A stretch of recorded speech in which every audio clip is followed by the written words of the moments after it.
Good evening. I'd like to call the City of Menasha Common Council meeting to order. Please rise and join me for the Pledge of Allegiance. I pledge allegiance to the flag of the United States of America and to the republic for which it stands, one nation, under God, indivisible, with liberty and justice for all. Oops. If we could have the roll, please. Pardon?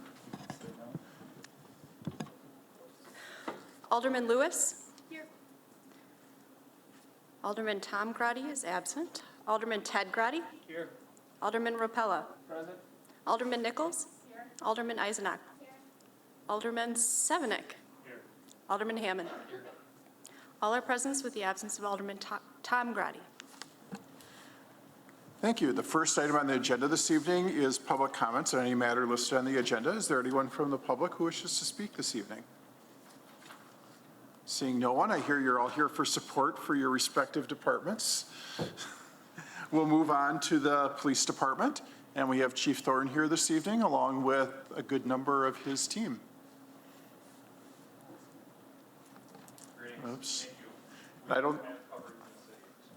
don't think anyone turned the mics on, so you might have to press the button and wait for it to flash for a little bit first. Good. Now you should be good. All right. Greetings. Just to reaffirm, we do still have coverage in our city. So we're all excited to be here tonight. A few introductions. As you noted, we do have a few members of our police commission here tonight. All but one of our leadership team staff is here, as well as a number of our OACs or officers in charge. And those are our leaders who oversee our patrol operations when we don't have a patrol lieutenant that are working. So we're all here as a department voluntarily to show support to our city, our community, department, and our budget. I also feel from a leadership perspective, we're building our future formal leaders for tomorrow. So our OACs are an important part of our department, and I'm happy that they're joining us tonight. Members of the council, thank you for your support. As a new chief, I have had the privilege of many firsts, as you know, this year, and I felt your full support for myself and the members of our department. So thank you. I'm excited for where our next year is going to take us and for years to come, and tonight is a step in that direction.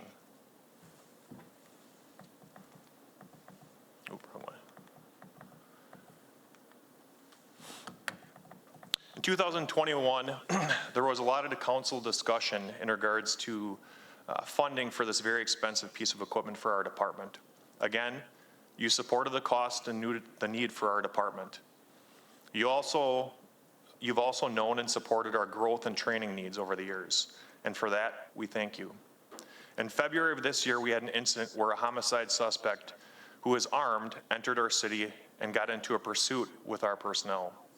After having his vehicle disabled, the suspect fled from officers, refused requests to stop, and was pursued, eventually being partially subdued by a police canine.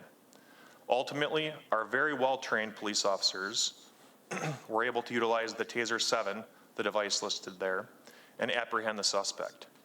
Had it not been for this piece of equipment, the situation would have been much different. As our other de-escalation tactics and tools would have been ineffective, and our attempts to verbally de-escalate the situation were also ineffective. Without this piece of equipment, it would have required us to use a higher level of force as the male had been armed with a firearm. As we know, not all situations have that positive of an ending. We're tasked with keeping our community and its members above all else safe. In some calls for help for our community, we may be forced into a situation where these pieces of equipment aren't an option and the ability to verbally de-escalate wouldn't be appropriate or would be ineffective. On behalf of every member of our police department, we thank you for your support. Thank you for ensuring we have the resources and tools to help keep our community safe. Please know we appreciate each and every one of you.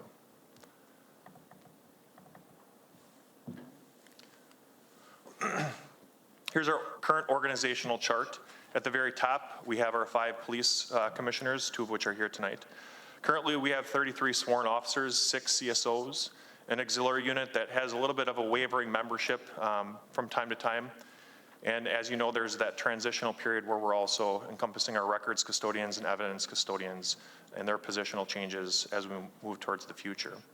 Also, we have a Police Explorer post that's not listed here. However, it's a fantastic opportunity for growth for our department and the community to show support and for our youth to gain education in law enforcement.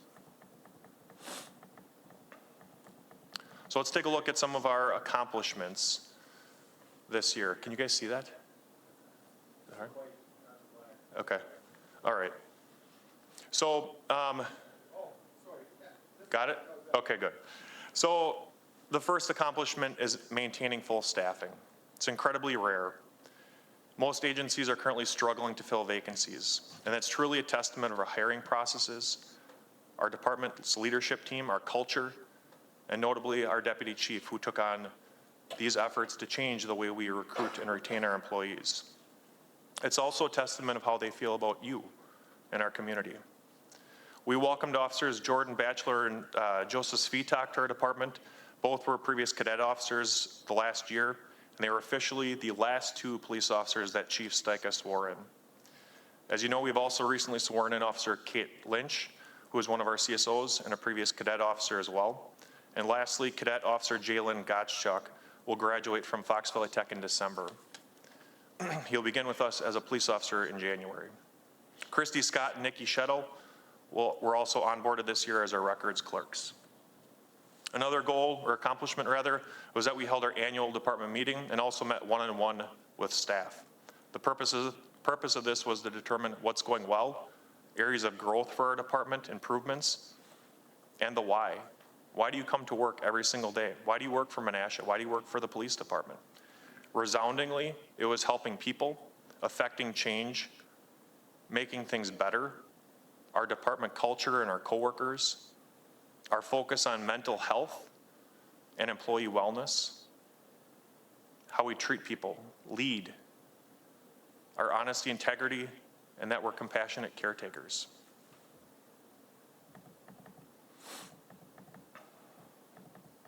We also examined our department values, what we stand for. Innovative. Our department relies upon a culture that encourages constant improvement. Efficiency, striving to be good stewards of public funding. Respect, treating our department team and our community members with dignity and respect. Integrity, striving to do the right thing always. And teamwork, being good partners in the community. Our department has embraced a procedural justice principle of lead, listen, explain with equity and dignity. A number of years ago, we implemented this principle and have found that leading internally and externally, with doing this, our citizen complaints have gone down significantly. The feedback we've also received from our community is that they trust us. There's more transparency, and it pays dividends moving forward. So this year, based upon feedback we received from our staff, we actually formalized our lead principle a little bit more. In the picture on, depending upon where you're sitting, we had the first ever lead award. The recipient was Comtech Julie Bone. Julie constantly goes out of her way every day helping others. She exemplifies everything there is to do with lead, and we're happy she was the first annual recipient. Our department continues to train annually with all employees on diversity, inclusion, implicit bias, and procedural justice. Our leadership team came up with a strategic plan for the next 10 years. Some of those items we'll be discussing here tonight. We also identified department needs, mentoring new employees, coaching, and formalizing our succession planning. Lastly, we continue with maintaining our full accreditation standing. It doesn't sound like much. We are one of 44 agencies in the state to have full accreditation standing. With over 600 law enforcement agencies, local, state, and federal, we are one of 44. This requires hundreds of hours of dedicated employee time, keeping up with standards, best practices, and policies, obtaining proofs for assessors to look at to make sure that we're the best of the best.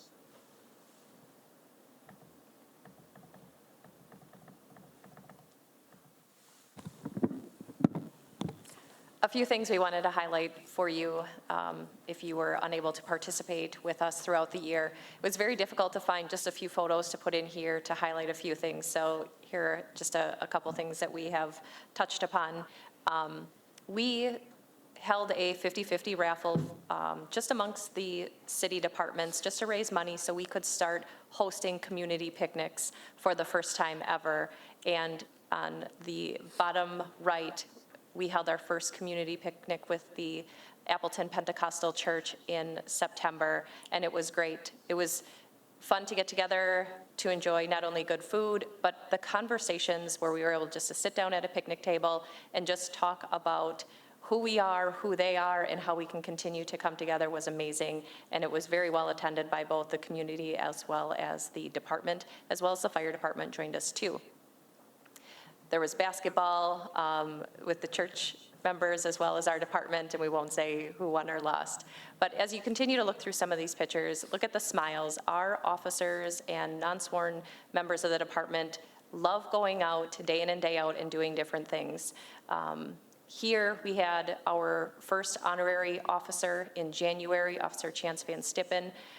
We've had numerous members, our canine handler in the middle of the screen right there, and he's here tonight, and he would probably say the same thing if I wasn't. It was probably one of the best days ever, just watching Chance be the handler for the day, to see the energy and the excitement in him just was unbelievable. In the top left corner, just recent hometown Halloween, the Explorer program that the chief just mentioned, we had not only the Explorers, auxiliary, but CSOs as well as sworn officers there that night. To have every member of every organization present for a community event just speaks volumes. And I could go on and on, we could be here all night long, but these are just some of the really fun accomplishments that we had as a group, and there is many more, but it was very, very fun to put this together.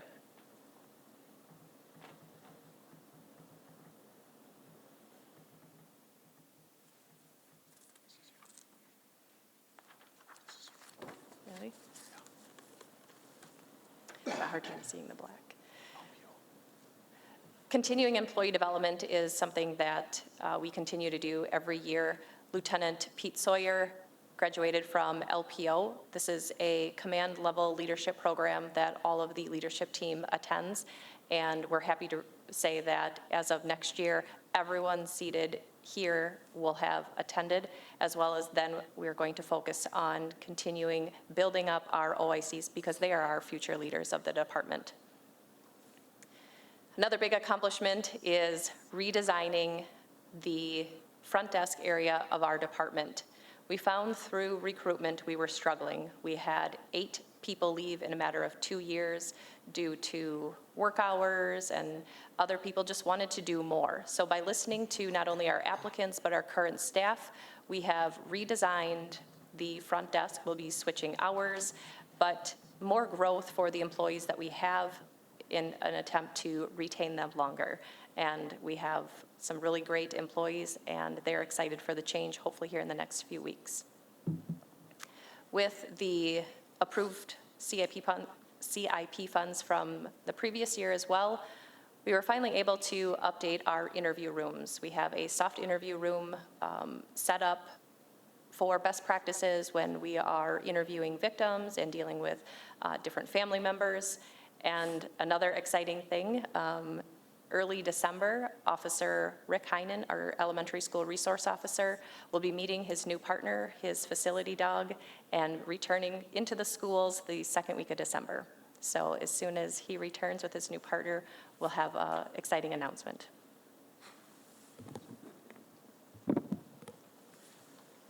So one of our values is being efficient. And as a department, we've identified several areas where we've taken cost-saving measures over the previous year and continuing on into next year.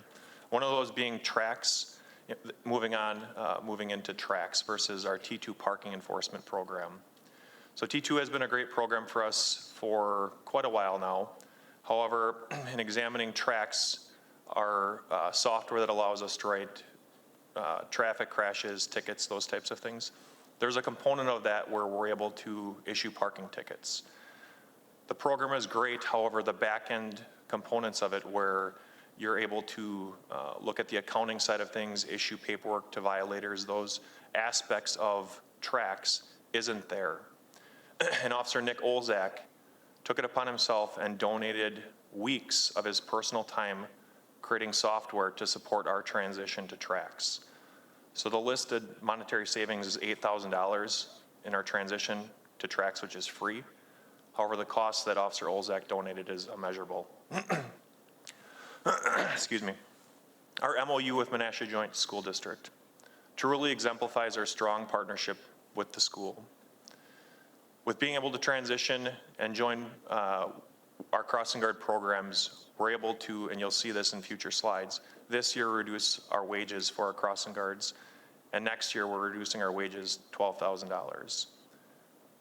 The other component of it is there's a significant time savings for our personnel not having to fill the vacancies when we have a crossing guard call in sick.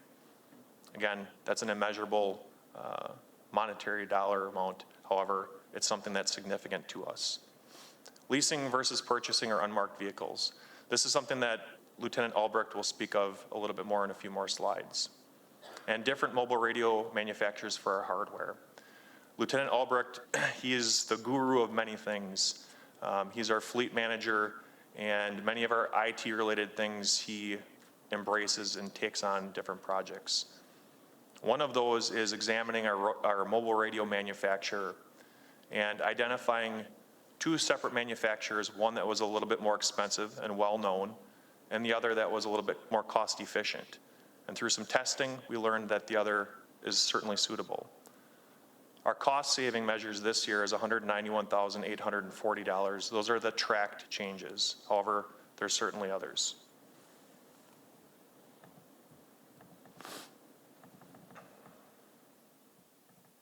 So this year, let's take a look at how we did this year.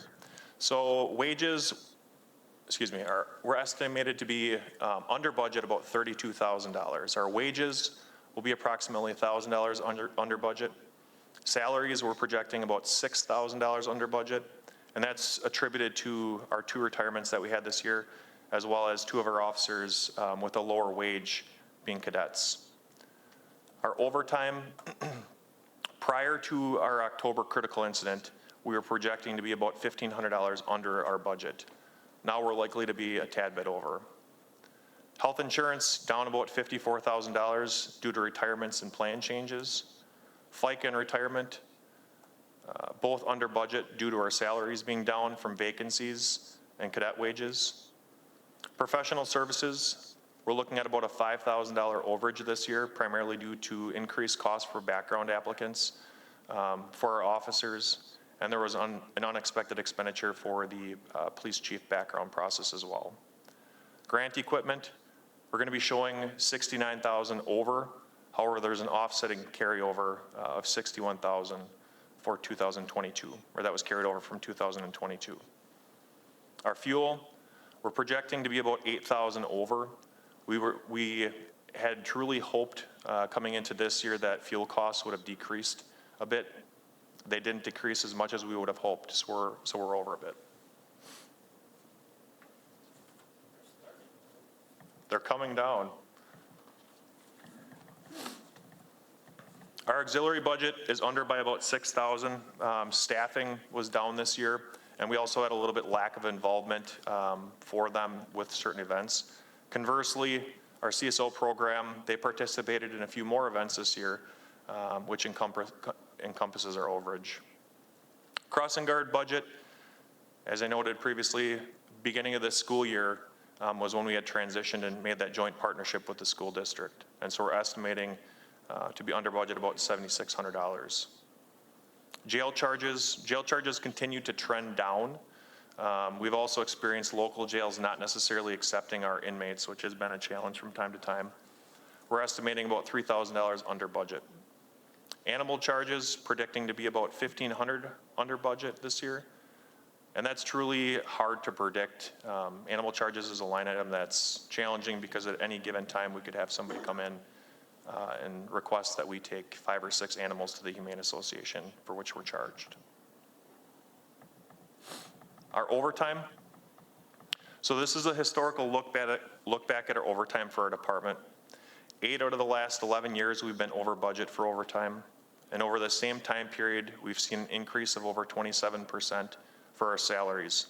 However, our overtime budget hasn't necessarily kept up or matched it. We've done many things internally to try to cut out unneeded overtime expenditures, closing our front desk, in-service training with our resident expert officers instead of sending people far away to training, shifting more resources towards patrol, adjusting schedules for higher overtime periods. But this will be an area where you'll see that we have a little bit of an increase or request this year. The vast majority of our overtime, over 30%, is for planned overtime. This is to maintain just the minimum staffing requirements for our patrol staff. And approximately 20% of our overtime is being reimbursed back to the city in lieu of grants, our partnership with the school district, and other means.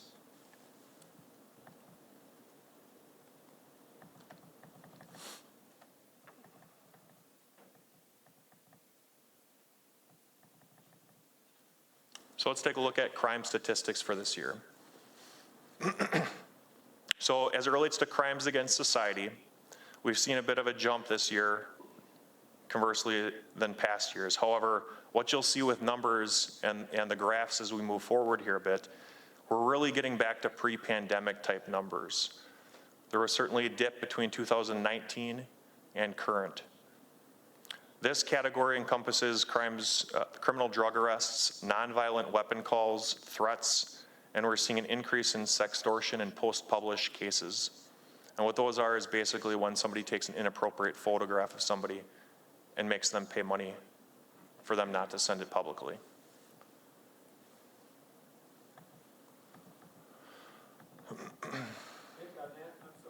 Go ahead. Yep, we're Menasha blue. We're the dark blue. So for crimes against property, this category continues to decrease. Last year, we reported a 60% decrease. This year, we continue that downward trend. A few things that certainly help with these numbers, I don't know if it helps or not, but our lack of larger retail establishments, as well as paying at the pump. So we're not seeing those retail thefts, and people aren't doing the gas drive-offs as often. I'd be remiss if I didn't point out that this is also a testament of our strong partnerships with our school district, embracing our SRO program, and our partnership with the Boys and Girls Club. These programs focus heavily on youth engagement activities outside of school, which certainly help our crime statistics.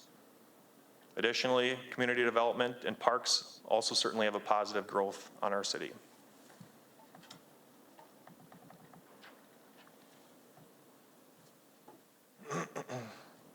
Moving on to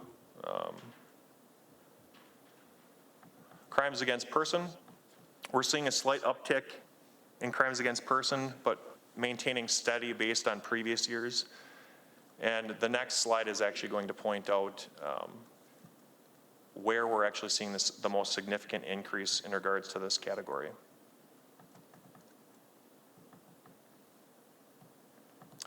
So sex offenses is an area that if you look from 2021 to 2022, there is a significant spike.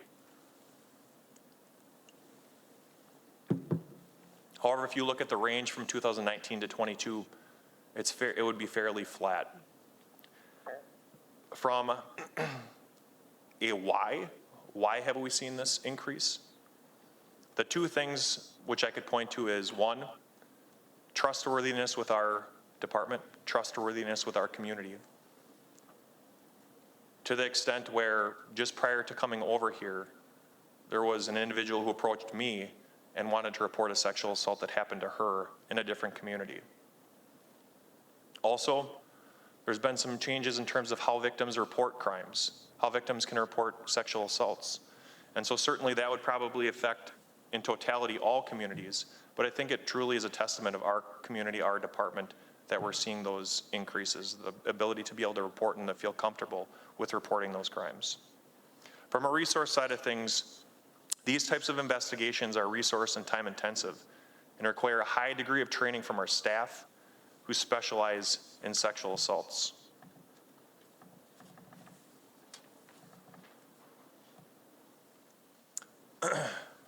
This is an overview and a breakdown of all three categories for our community: society, property, and person-related crimes. It's the same numbers as was in the previous slides, it's just all of them combined.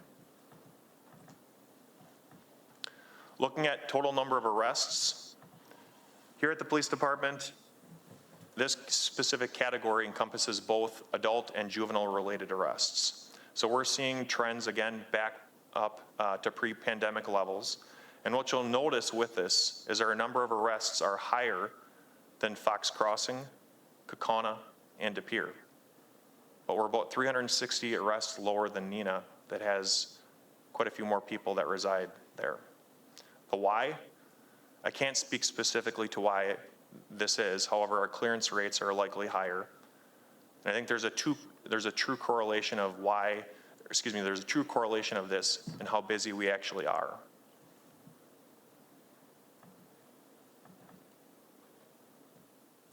Looking at our total calls from January 1st to October 31st, from 2015 to 2023, we're seeing again that increase in calls for service, similar to pre-pandemic times.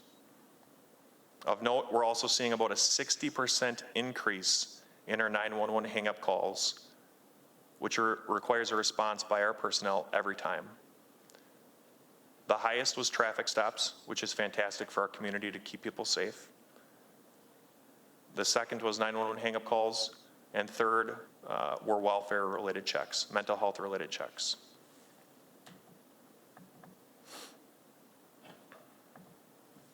Total calls broken down, reported versus field initiated. So reported calls is when somebody contacts the police department or dispatch. Field initiated is when we generate the calls. We're seeing about a 1,200 call increase on calls that are reported, That's about a 3.3 call increase every day. In comparison to 2022, our field initiated calls are increasing about 20%, and our reported calls are increasing about 18%.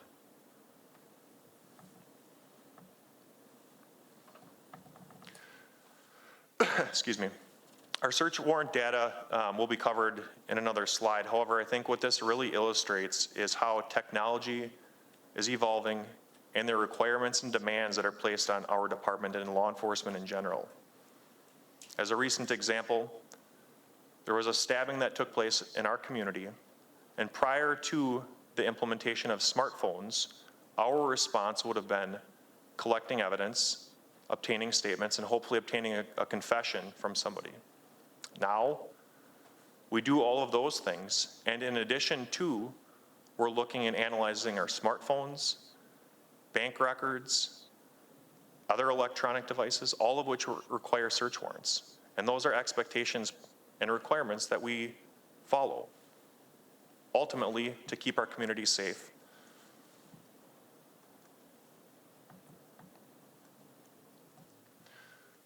Some good news.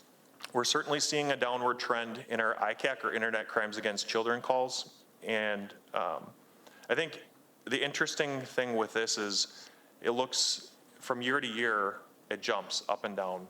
So we're going to project that next year we're going to have a similar type response for our reports, but it also wouldn't be unlikely for us to spike a bit as well. This decline in ICAC, or Internet Crimes Against Children cases, is not known and is not, it's not shared by the state. For us, we're seeing about one case per month. Here is ICAC-related crimes for the state of Wisconsin. If you look at 2013, we were at about 873. This year, 2022, 7,039. Our parking numbers, year to date, or actually just prior to end of September, in comparison to last year, we've issued about 600 more tickets in comparison to 2022. What's noteworthy with that is a testament of our leadership team looking and analyzing our format for how we're monitoring our specific areas for enforcing parking. They flipped the script, and this is the result. Our projection for this year is to come over $60,000 in terms of revenues.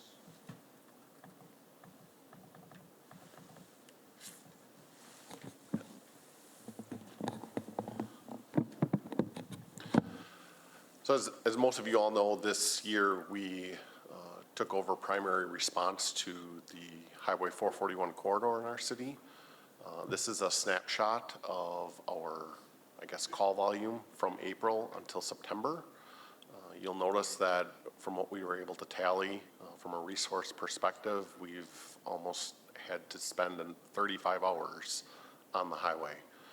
One thing to note is all of this data is during fair weather. We had our first snowstorm on October 31st. I had the, I'll call it luxury of working that day. All of our uniformed personnel spent 6 hours of their 8-hour day on the highway dealing with crashes, vehicles in the ditch, vehicles that are stalled out. So from a resource perspective, now that we're coming into less than ideal weather conditions, the amount of effort our staff is going to have to put into responding to calls up there is going to significantly increase.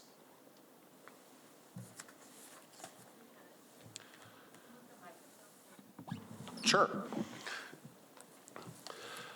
So one of the, I guess, a couple of the topics that we've brought forth to you guys the past few years have been our, I guess, camera networks. We have cameras through the flock system and also the Verkada traffic cameras.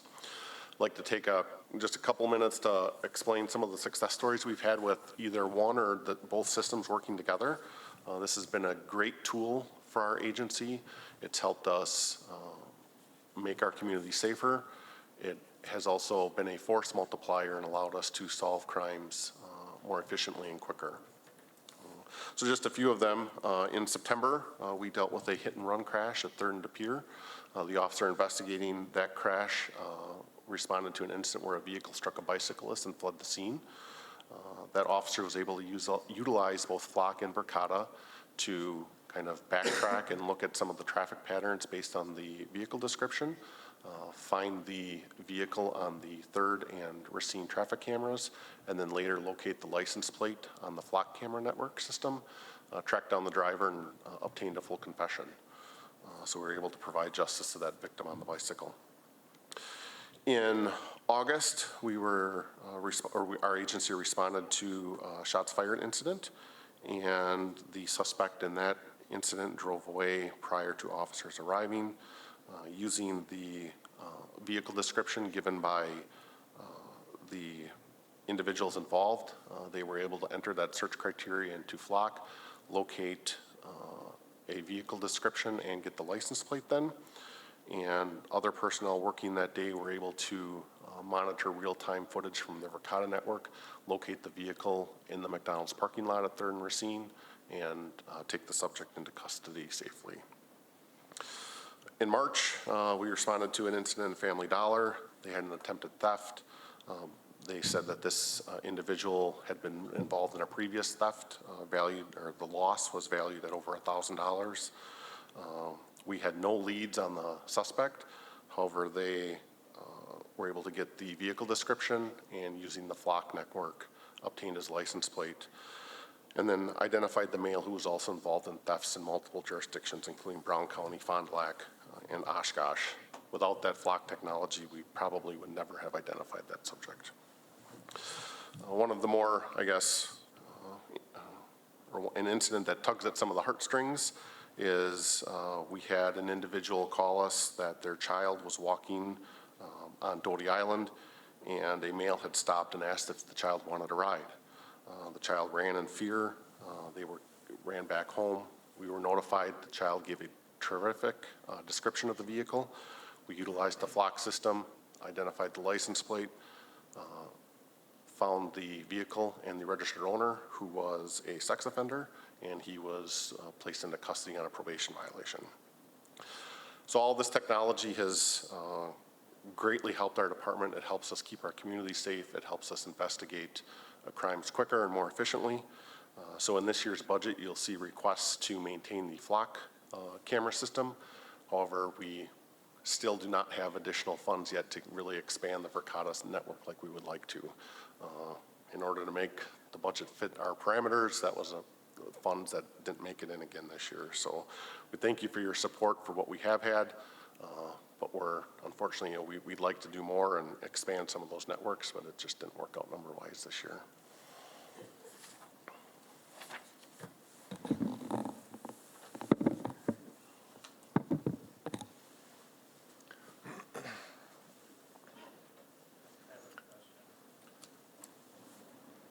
So when you're putting the budget together, did you actually budget for that, and was it taken out by the administration? You can say yes. So we did add originally, and that's kind of a reflection of this slide as well. Originally, we had requested more money be allocated towards expanding our traffic camera network. But again, as Lieutenant Elbrick said, to meet the overall needs of the city, we reduced it. As you may know, maybe some of your other officers don't know, but this has been something I've been pushing for a very long time, and met with the commissioners, the police commissioners, and I want to thank them for their support they gave to get this started at least. And you just gave perfect examples how something like this pays for itself. And I think we're missing out in this community by not having a better system throughout the city. And I've made it very clear that my next goal was De Pierce Street and 3rd. And you even talked about incidents that happened at that location. And then after that, I was hoping that even if maybe 2 locations, and that would be out on 47 and Midway Road. So I'm kind of taken aback that we don't have this in the budget. As some of you may not know, we can only add about $600 to this budget before we go over our levy limit. So in order to fund something like this, and if it was something I wanted to do, I'd have to cut it out of someone else's budget. So to me, this is a priority, and that I think it should have been in the budget. And I'm not taking anything away from the mayor. I want people to know that, because I know he worked very, very hard. He talked to me several times. He wasn't getting much sleep over this budget either. And, but I just think this is a priority, and if we can find something down the line here as we're going through this process, I certainly would like to have that added. If we can't do it this year, for surely in 2025, make it a major priority, because I think it is one of the best tools that your department can have. So let's talk a little bit about how the camera system kind of went together originally. We were looking at intersection cameras when we put it in, was that last year or the year before? I think that was the year before And with Verkada. yeah, and then these flock cameras came into a possibility. So instead of having just cameras at intersections, now we're able to start looking throughout the city and also share all that data with our neighboring communities. And I was amazed when, I think it was Tim who showed me how it all worked, but it's pretty amazing how these cameras work and what they can do, rather than just having 26 hours of film at 3rd and Racine. You can actually track a vehicle as it goes throughout the Fox cities for weeks or days or whenever. And I thought that was a huge tool, and that's why I did end up supporting the flock cameras rather than adding more intersection cameras. The And you can Verkada. add to that. The Verkada. Yes. Yeah, certainly. In comparison of the two, Flock is truly the superior type of camera, just because when we're looking at growth opportunities and the ability to network with other law enforcement agencies, they're all over the state, they're all over the nation. Every day we receive requests by other municipalities to jump on our camera system and vice versa. So as was noted, we're able to track vehicles. As Lieutenant Albrecht had pointed out, the shooting incident that we had earlier, we were able to utilize our flock cameras and follow the vehicle as it went around the city, then came into the city. And then we used our Verkada cameras to hone in on the suspect vehicle that was in McDonald's. And what was truly paramount about our Verkada cameras in that circumstances, from an officer safety side of things, our officer, Officer Vassar, was able to see what the suspect was doing and kept our people safe. And this was an individual that had just fired a gun 15, 20 minutes earlier. So it's fantastic. All that technology is fantastic. Unfortunately, it does come at a cost, and we certainly understand restraints that are placed to make sure we fall within budgets. Moving forward, we can look at grant opportunities as well and other funding sources. How much is one flock and one Verkada camera? It's not up there, is it? No. No, so a flock camera is $2,500 per year per camera. Per year? Yep. Gotcha. A Verkada camera, that is a little different because in an intersection, you can have anywhere from 2 to 4 cameras. Depending on the type of camera, I think they're running maybe about $2,000-ish, but that comes with a 5-year license, and then there's basically no cost for those 5 years until you have to re-up the license. So the way they're, I guess, sold and whatnot is a little different, so the cost comparison isn't exactly equal. The Verkada cameras we own, and the nice thing about those is all of the data is stored in the cloud, so we don't need any additional storage infrastructure. The flock cameras, that $2,500 gets us the use of the camera. So if we don't pay, in theory, they can come take the camera. We're basically paying for the camera as more of a subscription-based type arrangement. Thank you very much.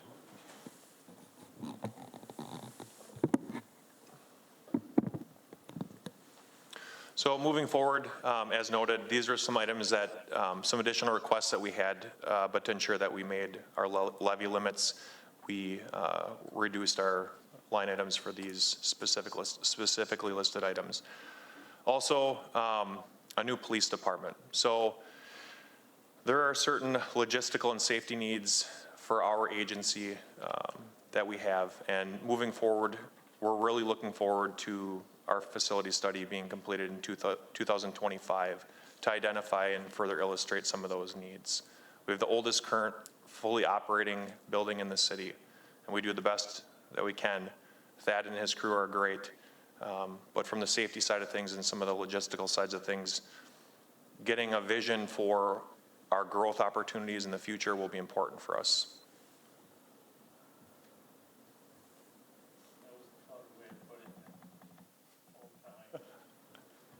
Well, we are full-time. Yeah, but I mean building, because. Municipal, is it? I was actually going back to the municipal building, but yeah. So goals for this year. So this year, our union contract expires at the end of 2024, so we will hopefully start negotiations in July or August. As mentioned earlier, School Resource Officer Rick Heinen will be announcing his new partner early December. Maintain full staffing. Currently we are, and not many agencies can say that, and the goal moving forward is to always stay ahead of retirements so that we are not falling behind, because once we fall behind, catching up seems to be near impossible.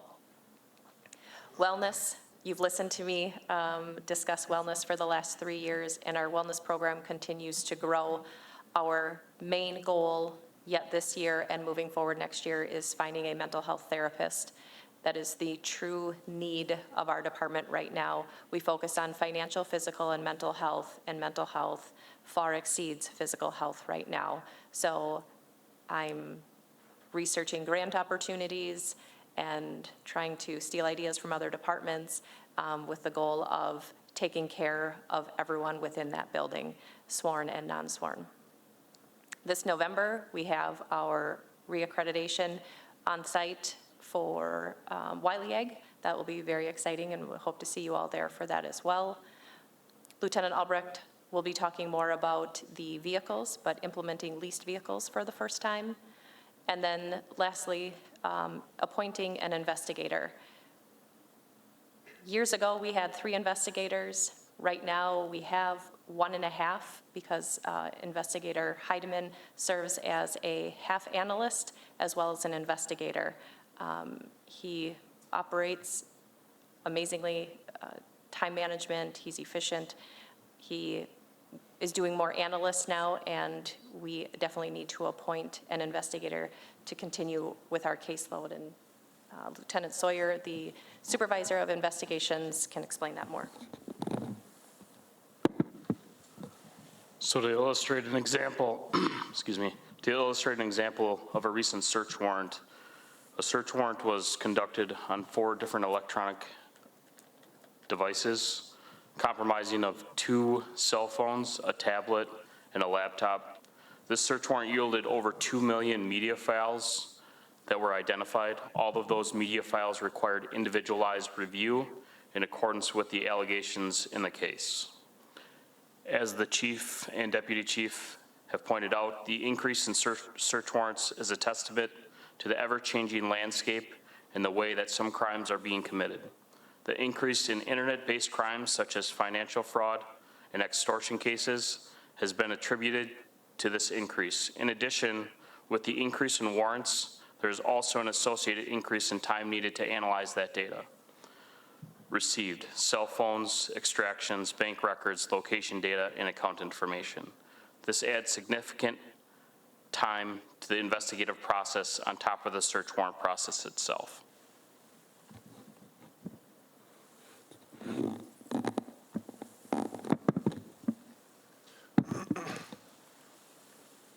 Here's a breakdown. Do you have a question? Sorry. I have a question for the deputy chief. So you're asking or talking about a mental health therapist. Have you had conversations with our health department in that field, that area? We've partnered with the health department. I've spoke with them about physical health, but as far as mental health, therapy, eye therapy, brain spotting, EMDR, different techniques to help with the trauma that the officers have endured from different critical incidents, calls for service, and so on and so forth. It's my understanding the health department doesn't have that type of skill, so I've been searching elsewhere. That is a trend that most agencies are now contracting or partnering with a therapist to have in-house because an outside therapist is too expensive.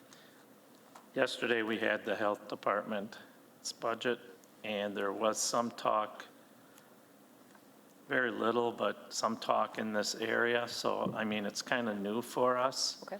If you remember during the awards banquet, I kind of emphasized this, that it's something that I understand and that I've hopefully got across to some of the officers, you know, my feelings about, you know, sometimes, you know, the job that they have is, we couldn't even possibly understand, you know, being in those circumstances. And so we definitely want to be able to encourage them to not just let it go by the wayside. So I like this idea, but I still think that it's something that could be shared or looked at on a larger scale with our health department as a possibility. No, that's a great idea. I will certainly look into that. Okay. Our goal this year is to research every possibility and see what we can do. Our wellness team is even looking at doing fundraisers for funding to find a therapist just to get it started because it's that important. So we're willing to share the workload. We're willing to partner with other city departments as well as other departments within Winnebago County too. So we'll try every avenue. All righty. Thank you. Here's a breakdown of the ratios of officers per 1,000. Currently, our department is sitting at about 1.8 officer per 1,000 residents. And conversely, Winnebago Sheriff's Department was sitting at about 3.5 per 1,000. When we're examining law enforcement agencies in the state, the average is about 2.2 per 1,000, and nationally, it's a bit higher at 2.4. So coming into this position, I had the privilege of sitting down with each one of you to discuss things that were important to you and how our department was doing, growth opportunities for us, and the future of our police department specific to staffing. Thank you for your guidance. I understand that our existing tax levy is prohibitive of us addressing staffing needs at the moment. However, we wish to look for your support and approval for allowing our community to also cast their vote and requests at some point in the coming year. Just to be average, based on 2.2 per 1,000 population, we would need to add 7 officers. To be average, compared to national data, we would need to add 10. I feel both numbers are too high, based on our department needs and the needs of our community. But I certainly would like to visit this again in the coming months. When we're looking at 2024 budget, here is a list of our expenditures. It's not surprising that the lion's share of our budget is wages and salaries, as well as employer contributions. Here's budgets over the years, a quick look back. This year, our overall request is similar to last, with the exception of last year's budget, we had borrowing, our vehicles in borrowing, and this year we obviously do not. So from a historical side of things, over the 13 years, we've increased about 22% or 1.69 per year on average. In that time, we also have 4 SRO positions that are funded 75% by the school district. And again, as noted, 2023 to 2024, the difference being vehicles and borrowing versus not. Looking at our capital improvements, as noted, our police vehicles, there's some changes with that Lieutenant Albrecht will be speaking of in a few slides. We're also looking at our front parking lot replacement, which is going to be great based on some safety needs with that, addressing those. Additionally, added door security systems, and what that is having door card readers, one system throughout our police department. Currently, there's a few doors that are regularly used that don't have that feature, and we want to maintain that one system throughout. Additionally, based on the recommendation of Thad and some of his contractors, replacing our AC condenser. Looking at expenditures for this year, I wish I could blow that up. Can you see that? Sorry. Looking at expenses, 1001 wages. This encompasses our records clerks, evidence custodian, and we're seeing a $5,400 increase, and that's based on salary study findings. Salaries, decreasing that about $40,000 based on attrition from retirements. Also of note for salaries, we need to compensate our canine handlers in addition to what they're being currently compensated for their duties and responsibilities outside of normal work hours. That's a FLSA standard that we need to do. Our overtime, we're requesting about a $4,000 increase. Originally, we had requested 2008. And we're looking at, $208,000, and we decreased it to $200,006 rather. Ideally, we want to get back to our 2021 budget of $208,000. And again, noting that a portion of that is reimbursed by the school district, the MEG unit, and other means. Our wages temp help, the 1008, encompasses our relief clerical staff and cadet wages. That's a notable change for our budget this year. The increase is reflective of our cadet wages, which had previously been a carryover that was established 3 years ago, I believe, and been supported by the council to make sure that we're maintaining our staffing levels. The 1010 wages building services, it was a new account in 2022. It's not new spending.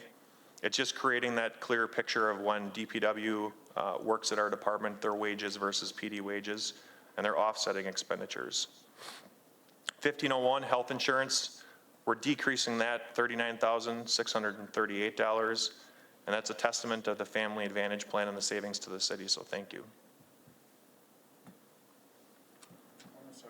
What is FLSA? Fair Labor Standards Act. Oh, okay, thank you.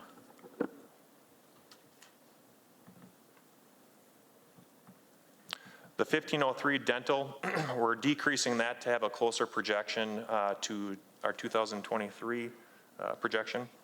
Retirement, we're increasing that 49,000. That encompasses all of our employees as well as a portion of our DPW staff. The retirement rates have increased. FICA has increased a bit. Again, similarly, it encompasses all of our employees as well as DPW. Workers' comp, we're decreasing 3,000. The mod rates went down. So you're seeing a downward trend with that. HRA funding, we're increasing that to $1,270.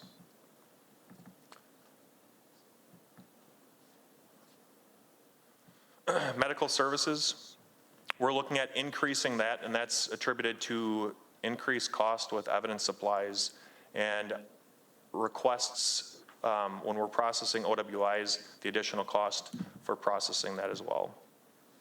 2106 professional management, we're requesting a $500 increase, and that cost is based on the increased costs that we're seeing when we conduct background investigations for police officers. The 2204 heat, last year we had a faulty meter. We were hoping that we would see a decrease in this line item. However, we saw kind of an upward trend, so we're increasing that $1,000. On the 2403, the buildings budget, there's no change in that, and that's again a testament of Thad and Travis.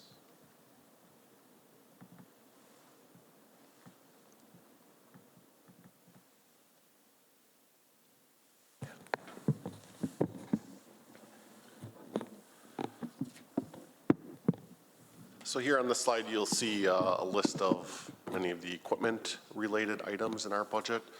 The 2904 vehicle account, that account is where we fund all of our maintenance and equipment purchases related to our motor vehicle fleet. You'll see an increase, a significant increase. The main reason for that increase is our need to replace our arbitrator video cameras in our patrol vehicles. They have reached their end of life, and with our the new technology that is out there, this will bring us up to the current version and also provide benefits when it comes to our records department having to redact all of that video. The new system's recorded in a new format, so that has some labor savings on the back end. Vehicle equipment is increasing, and along with the cost to have the vehicles upfitted. So those are the main reasons for the increases in that account. The 3012 computer account, you'll see a slight increase in that. The main reason for that is an additional PC replacement for a new SRO position. That computer is going to hopefully have a dual purpose. That'll be assigned to Officer Rick Heinen and his K-9 partner, so it will be able to function both in the schools and in his vehicle when he needs to work the road. The 3015 and 3018 equipment accounts, slight increases in both, mainly just to the costs increases of everything. The 3801 fuel account, we're increasing that by kind of what we were over this year. It's so hard to predict the cost of fuel, and while it's going down slightly, I don't know if that trend's going to continue, so that's where we're requesting that additional funds. And then the 8003 vehicle account, this is the account that was moved to borrowing last year, is now back in the general fund.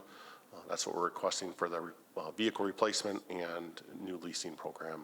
About 100,000 of that is going to be replacement of 3 new patrol vehicles. In our traffic camera budget, I kind of touched on this before. We do have, I think it's about 30,000 budgeted. 20,000 of that is for our flock agreement to maintain 8 of those cameras in the city. We do have some additional money in the maintenance account. The additional $10,000 that we place in that account are going to be upgrading the video cameras at our cold storage facility out at City Garage. The new cold storage facility and it has some temporary cameras in there to monitor the evidence and found property. Those cameras really are a challenge to operate, function, and don't really meet some of the standards that we need for our video evidence. So that's what that additional funding is going to do.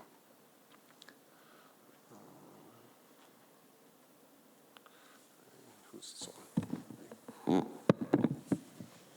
3402 is our training registration budget, another increase of just $2,000. Just like everything else with equipment, training registrations have increased. To continue our minimum amount of training, external training at the department, in order to meet that with registrations increasing, this is why this budget has increased as well. What we're finding as well is instructors are not coming to the Fox Valley area as much as before, and we are looking and having to send officers out of state for training. It's cheaper to go out of state for training than it is to get the instructor from out of state here at Fox Valley Tech or some of the local technical colleges. So hopefully that changes and reverts back to normal, but we'll see in years to come. So slight increase in that budget. 8005, our wellness program, no change. We continue to thank you for your support. Each year the program continues to grow. As mentioned before, 2024 is going to be the year of mental health and the remainder of 2023. We've been researching already, and we hope to come back next year with hopefully grants, fundraising efforts, maybe some sponsorships, and if needed, requesting additional support from you if needed. So thank you. Thank you, Mayor. You mentioned your training account. What is the difference between the training funds and the education reimbursement account? Education reimbursement account is only for personnel who wish to take on additional courses that is not required. And if, for example, any member of the leadership team who is going for further education for a bachelor's, master's, and above, we reimburse their a portion of their tuition. The 3402 training account is when we send officers to the mandatory training that they need to maintain certifications, the minimum 24 hours of training per officer per year. Okay, thank you.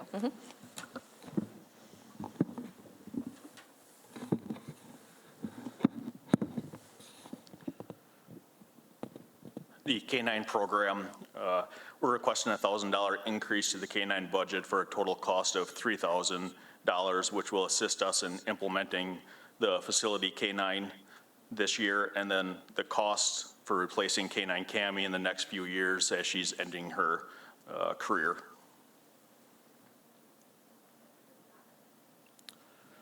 It feels like it. For the crossing guard program, we've implemented a joint crossing guard program with the Menasha Joint School District. Because of the strong partnership with them, we've been able to reduce our staffing levels and overall costs for wages tied to our crossing guard program. For 2024, we reduced the budget $12,000. This reduction allows us still to maintain Racine and 6th Streets intersection. And in the event we need to assist the school district with taking on another intersection, we can still do this.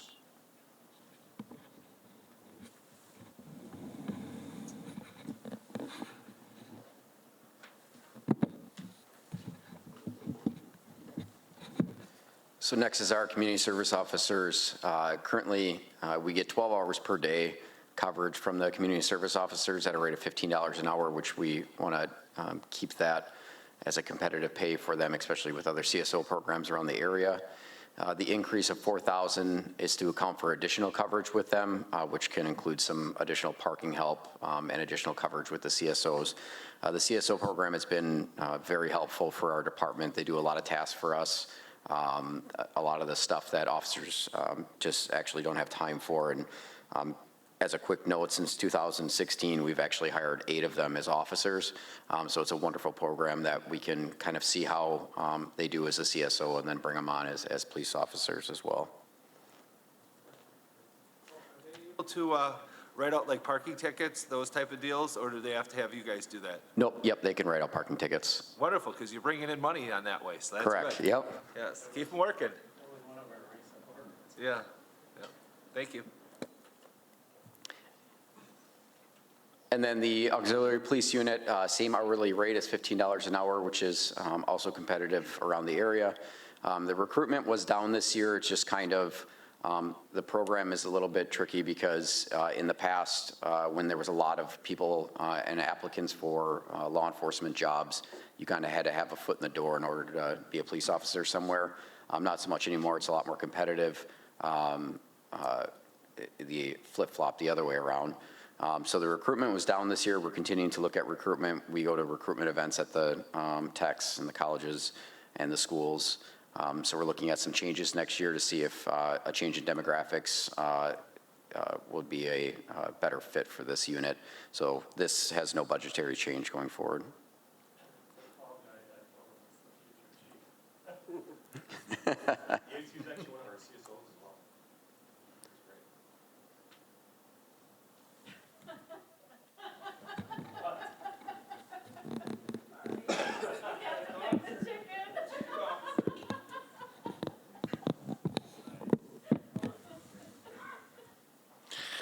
So the 805 account is the jail fees account, and that deals with funds that are issued to other municipalities for housing individuals on our warrants. Traditionally, that's an account that has trickled downward over the years, especially since COVID. This year, it's had a decrease of $1,500, and as we see the need, we will continue to decrease that account. The 806 account is an account that deals with funds associated with the care and pickup of stray animals that will go to the Fox Valley Humane Association. Due to changes that we've made with how we do business when it comes to that, that is also an account that has started to take a downward trend as well. This year, there'll be a savings of $300.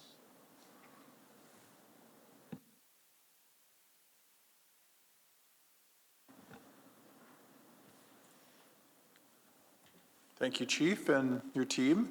Does anyone have questions for anyone this evening? Alderman Hammond. Thank you, Mayor. My question's for you, Chief Thorne. You were discussing earlier different trends per population for the United States, the state of Wisconsin, and you were saying that the increase that would be needed you thought was too high. Do you have an estimate of what you would like to be increasing the staff by? Yes, thanks for asking. So ideally, we would look at 4 additional positions for this upcoming year.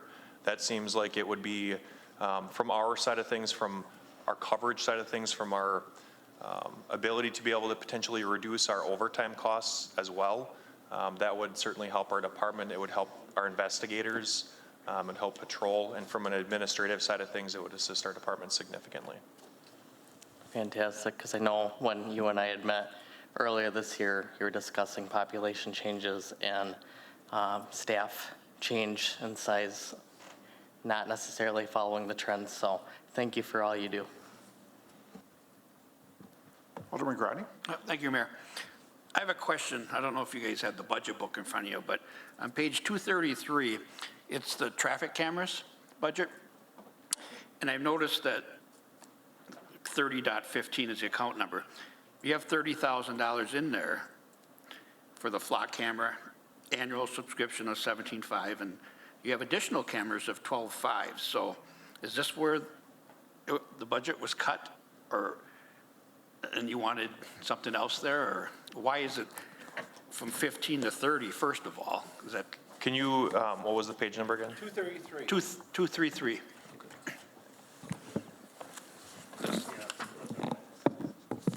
Those are minuses. So last year, when we started with the flock system, that was what we anticipated the cost being if we kept the cameras we wanted. We finally got them all installed for our trial period, and we'd like to keep 8 of them. So 8 of them at $2,500 a piece would be $20,000. The additional $10,000 is for the cameras at the cold storage evidence facility.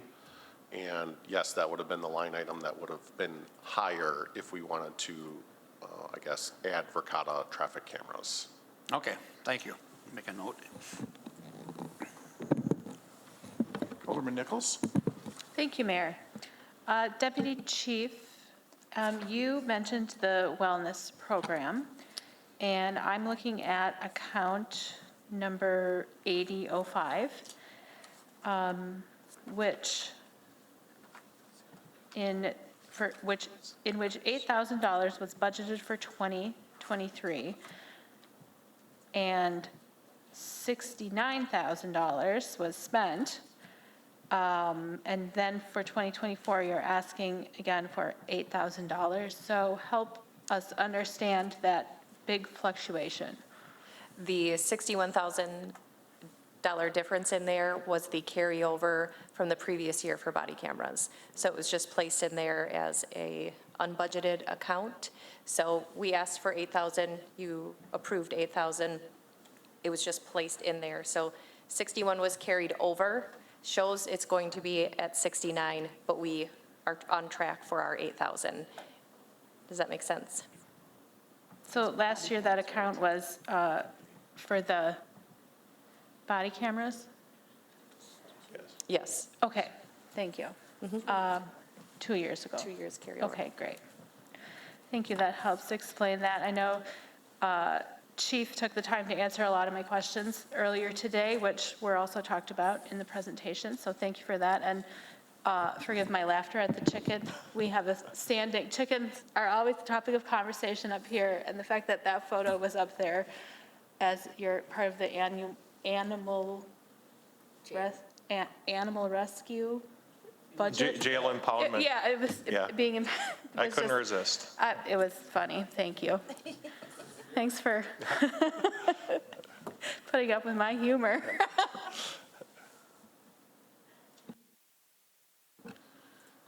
Looks like that's it. Well, thanks so much for coming tonight, and thanks for the good information.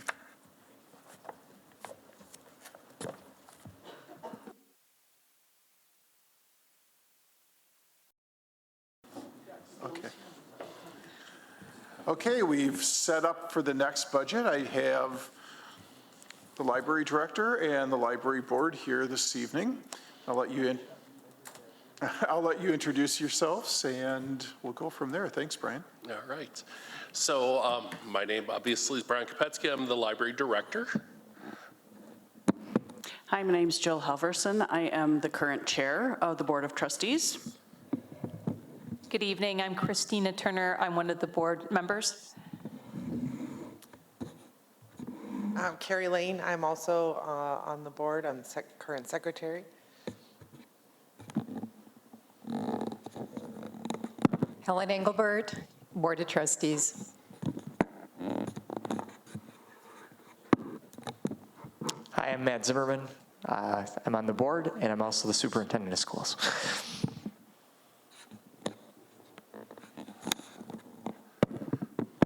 So thank you for allowing me the time tonight to talk about the library. I always enjoy talking about the library. That's good that you enjoy talking about the library. I promise it won't go as long as the police department. So as you can see from the first slide, our library mission is connecting people to one another and resources for lifelong learning. So when we talk about learning and the benefits of learning for our community, we're looking at things like building entrepreneurship. We've got better health. Crime rates go down when you've got a more educated community. Wages go up. There's overall benefits. One of the challenges for a public library is, unlike the school district, what getting people to use the library is not compulsory. No one is forced to use the library. So we have to find innovative ways to draw people into the library. And frankly, I've really lucked out when I came back to Menasha and was able to take this position. I have a really awesome team at the library. They do great work. And I believe we're as innovative, if not more innovative than any library, certainly in our part of the state, but I would argue the entire state. And we've been recognized for that.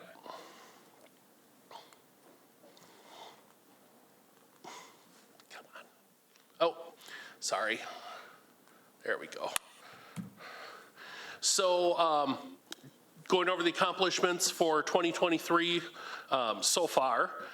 We have added 3 new collections. So again, when we look at the library, we talk about, there's a lot of people talking about how books are on their way out and, you know, no one's reading books anymore. In all honesty, we're finding that that's actually not true. If you take the library circulation and take out videos, our circulation has actually gone up for the last 2 years. And then, of course, you're including for COVID and things like that in there. But this year we've seen an increase, especially if you work in the ebooks into that equation as well. So we've seen about a 5% increase in book circulation. Our overall circulation is about the same as last year at this point. I would really love to see it going back up, but DVDs just are not going out the library doors. And of course, we make adjustments to our budget for that. If no one's checking out DVDs, we don't buy as many DVDs. So, but when we talk about the other services that are often kind of under-recognized in libraries, our library is doing phenomenally when we look at information services. So that's every time someone calls the library, comes up to the desk.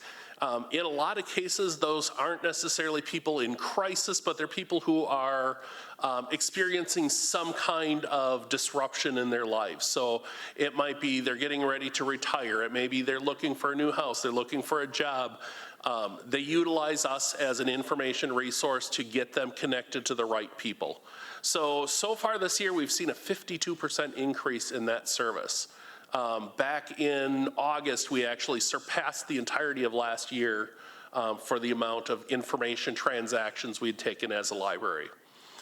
Program attendance. As you guys know from my first year doing this particular presentation with you, programming in the library is a very important aspect of librarianship in general, but in particular for our library, we lean into our programming as a way to better engage our community, not just to put butts in the seats. We don't do a ton of movies. We don't do a ton of concerts, things where people just come and take something in. Most of the programs we have are interactive programs. There's something going on. They're cooking classes, our maker space where people are doing things.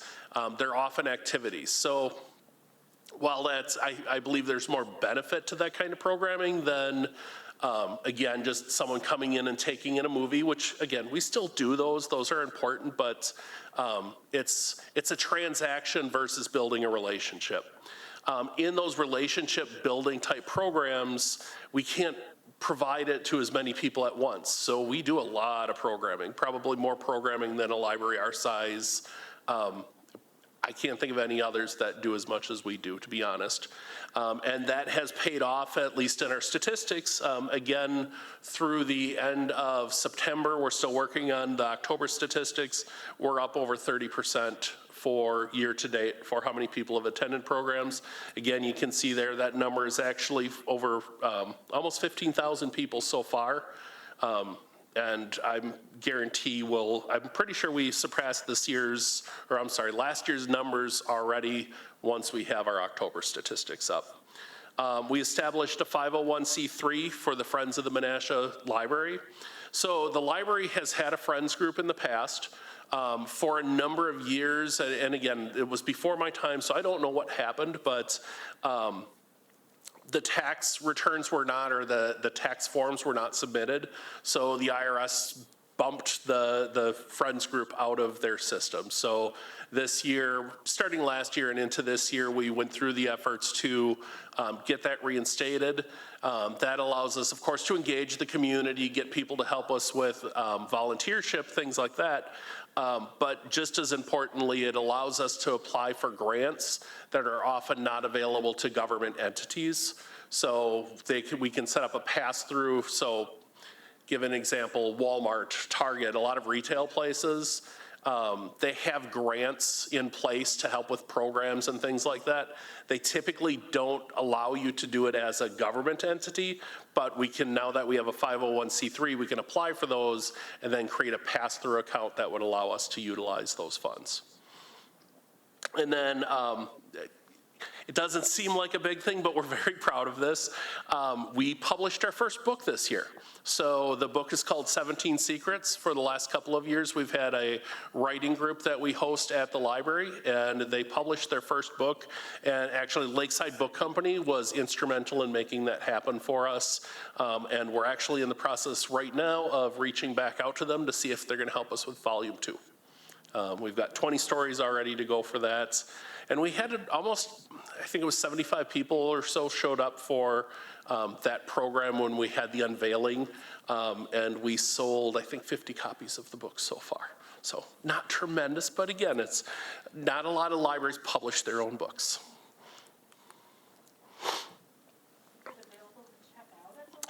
Of course it is. Several copies, actually.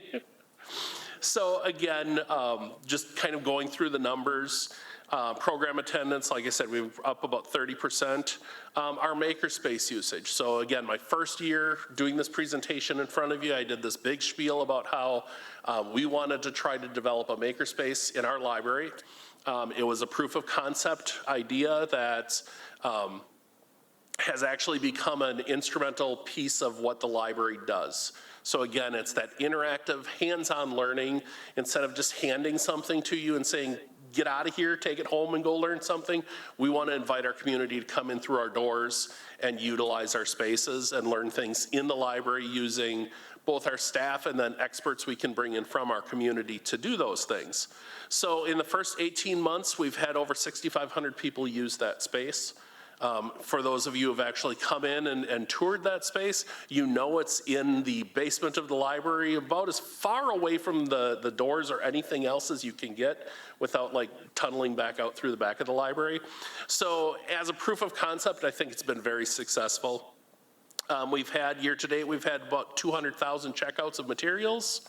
Again, I expect that it'll probably be overall, our overall circulation will be about a break even. But once you take out DVDs from that equation, all of those numbers are on the rise with the exception of DVDs. Yeah.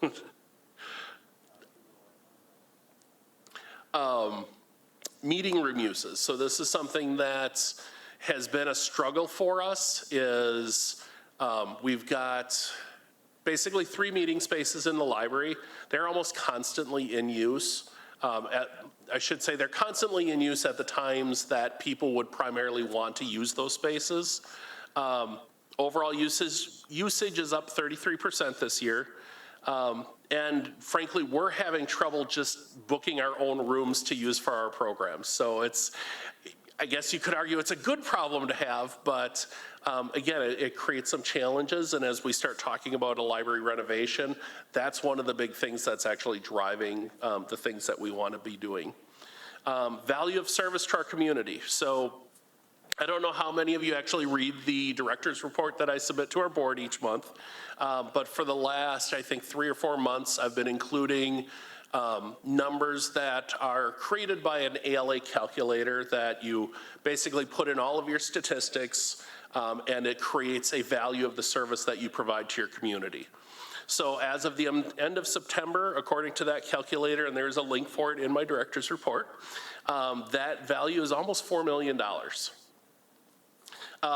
Just to note that value, because it's still kind of an old school calculator, it does not include anything about makerspaces, and it does not include anything about people using the library as a co-working space. And we have quite a few people that come in and use the library as their, I don't want to work at home and I don't want to work at work. They come and use the library for that. Computer uses. This is one that, I'll be honest, has surprised me for the last couple of years. We know through our statistics that almost all of our population has access to at least a smartphone. We kind of anticipated that we would have less usage on our computers overall. That has not been the case. We're up 20% in our usage for our computers. And that's not including people accessing our Wi-Fi. That number is, I'm sorry, I should have it here, but it was about 15,000 people, I believe, at the last time I looked. It may even be higher than that. So again, I wanted to report out because we are, we're 2 years from when you all agreed to help us work or fund the makerspace. We certainly found grants and things in the community to help with that. But there were some major changes to our budget during that year to allow us to have the flexibility to make this happen. So we've had 6,500 people across all age groups. And literally it is from kids that can barely talk all the way up to, again, like I said here, I can't really ask how old they are, but certainly we've got some of the older members of our community coming in. And that has been one of the rewarding pieces of doing this in Menasha. The space that I had at the Wisconsin Rapids Library started out with a lot of seniors in it, and then it switched to almost all teens. We're heading for 2 years in, and our space is truly multi-generational. We have kids, teens, adults, seniors. We run the entire gamut, and all backgrounds. So it's really a fun thing to see. And the thing we're starting to see now, which I think is probably one of the most important pieces of why this was created, is people coming into the space are starting to share their knowledge with each other. And that's a huge thing when, you have a kid who comes in and they see someone doing resin and they're like, how do you do that? And the person is right there going, well, come over here by me and I'm going to show you how to do that. That's a cool thing to see it. It also makes things easier on our staff for not having to train everything that goes on in there. But again, that knowledge sharing is such an important part of this. We've printed over 2,000 3D models. We had over 300 that we brought just for hometown Halloween, and we were out of those by 4:45. So again, we do all kinds of programs. One of the important pieces in establishing this space was, if you look at a typical makerspace, in particular in libraries, you will see a lot of technology. They lean very heavy technology, computers. We intentionally did not do that. We certainly have lots of technology in there, but we make it a point to have paints, crayons, markers. We want to engage people in their learning no matter how they do it, in their art no matter how they do it. It really comes down to how much space we have, how much money we have, and what the appetite for the community or that the community has in what they want to see us do. And we're always getting ideas on things we can be doing.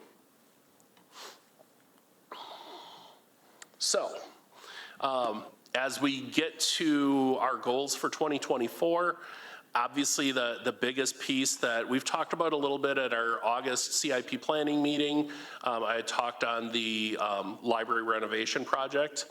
That's going to be the biggest thing we've got potentially going on next year. I'm going to talk more about that, so I'm going to leave that there for now. Right now I'm putting together trying to put together a citywide literacy campaign. Again, going back to the basis for all the things that we're doing in the library, it is really predicated on the kids in our community having a decent or being proficient in reading by the time they hit 4th grade. So it's that point where you're learning to read and then reading to learn. If a kid can't read and learn things on their own, they're dead in the water in so many ways. So it's really important for us to make sure that we are working on that 0 to 8, 9-year-old literacy. I've met with the superintendent of schools, Matt, for our district. I've got a meeting tomorrow actually with the Boys and Girls Club. I feel like, we need those entities on board. From the library's point of view, we would be looking at basically trying to remove every possible barrier for access to library and library materials, getting library cards into kids' hands, getting the parents to bring their kids into the library, really just constantly working at that literacy component. I think it's a big, it's a challenge. Right now, according to the statistics that are used nationwide, Menasha is about 30% literate or proficient, I shouldn't say literate, proficient when it comes to 4th grade reading levels. Sadly, the state is only at 32%, but there's room to be had there. And talking to teachers, talking to parents, we know that kids aren't reading quite as much as they used to, don't always have those skills. So we want to work with the parents, we want to work with the kids, we want to make reading fun, we want to basically just reinvigorates the entire reading landscape, at least in our community. Again, it's a tall goal, but we can't just put our heads in the sand and hope someone else comes to the table to fix things. So hopefully we can rally the community around this. We're working on our strategic plan for the library for 2024 through 2027. Obviously, the library renovation is going to be a big piece of that. And then, of course, continuing the growth and development of the Library Friends Group. It's just became incorporated, I think it was in April, so it's a relatively young organization. But we're growing that group. We just had our first Friends book sale. That was successful, so we're heading in the right direction. So when we look at the library renovation, we're in kind of a unique position. Going back to the early 2000s renovation, the numbers that I was able to find showed that the city funded about 75 to 80% of that building process and had about 20 to 25% funding from the community. Our goal, basically, we're not moving forward. Well, we're not moving forward without your support to begin with, but our goal is to have the city provide 30% of the support, and the rest of that support comes from our community. In the first conversations we've had with our lead fundraisers, we feel like we're actually in a good position for that, and some of that may actually happen, or the process is moving faster than we had originally anticipated. So we'll talk about that when we get to some of the CIP talk, but that is something that we've had several conversations about what that would look like to make sure that once it's agreed upon by all of the parties that we want to move forward with the renovation, it will probably happen relatively fast. Construction may start middle of next year already. So it potentially is coming fast. We want to create, so our goals, we want to create efficient staffing. So in a perfect world, I'd come and say, hey, just throw a bunch of money at the library, give us a whole bunch more staff, and we'll go and do the things we need to do. We know that that's not the landscape that we live in. That's just not fiduciary, it's not responsible financially for us to expect something like that. So part of this renovation is to make the library itself more flexible so we don't have to have as many staffing points. We would go from 3 staffing points that have to have a person at them every hour that the library's open to 1 to 2 staffing points by kind of centralizing where most of the library services happen. One of the pieces that was not really anticipated in the 2000 process was really how much hands-on work or things were going to happen inside the library. So again, we need better suited spaces for how the library is being utilized. And it's not possible to completely future-proof, but we're gonna do our damnedest to make sure that we do as much of that as possible. So when we look at all of our spaces, all of our furniture, everything needs to be as flexible as possible. So if usage changes, we can flex those spaces and utilize them in a more efficient way that better meets the needs of our community. Another piece of that, and this is kind of a big change because the library renovation in 2000 purposely created a wall between the children's spaces and the adult space. We're looking to take down that wall. So what we would be doing, instead of creating physically separated space, we would be creating library zones. And I can show more of that when I show the overall 3D layout. But basically taking the things that happen that are louder in the library, putting them physically as far away from the things that are quieter in the library, creating some partitions, and just again, having the library right-sized for the usage. So right now, the library, you walk in, there's an expectation that everything's going to be quiet. A library is a quiet place, but that's not our goal. We want the library to be an active, vibrant place. So what we need to do is flip the script. So instead of an 80% quiet space to a 20% active, louder space, we're looking 80% active, 20% quiet.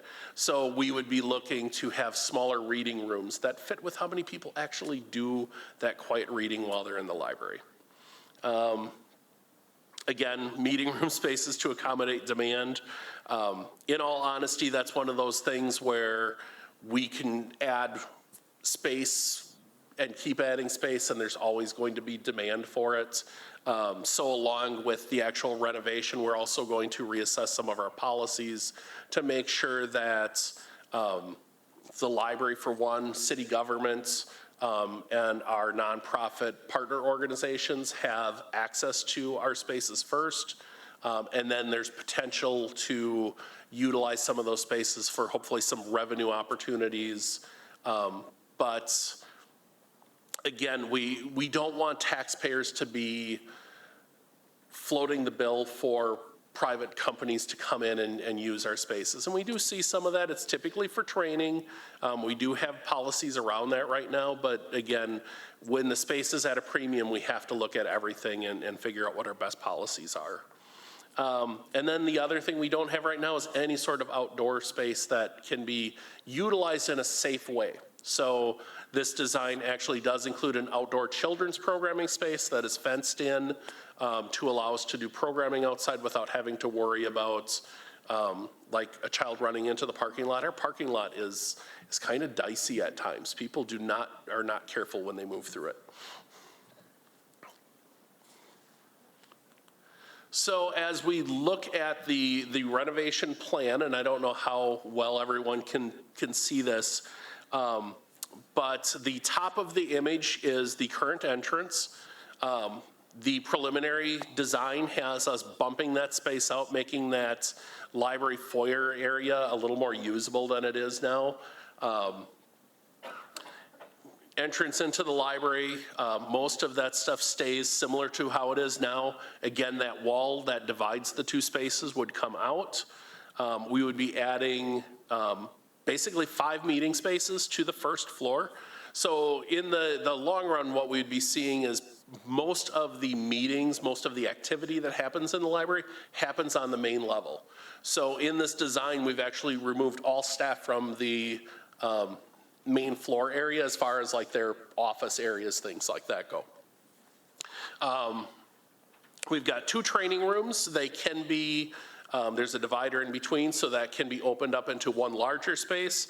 There's a team meeting space, there's the maker space, a recording studio, 2 media, or 2, I guess I would say, small group areas for 6 to 8 people each, and then 3 study rooms. Our study rooms get a ton of use.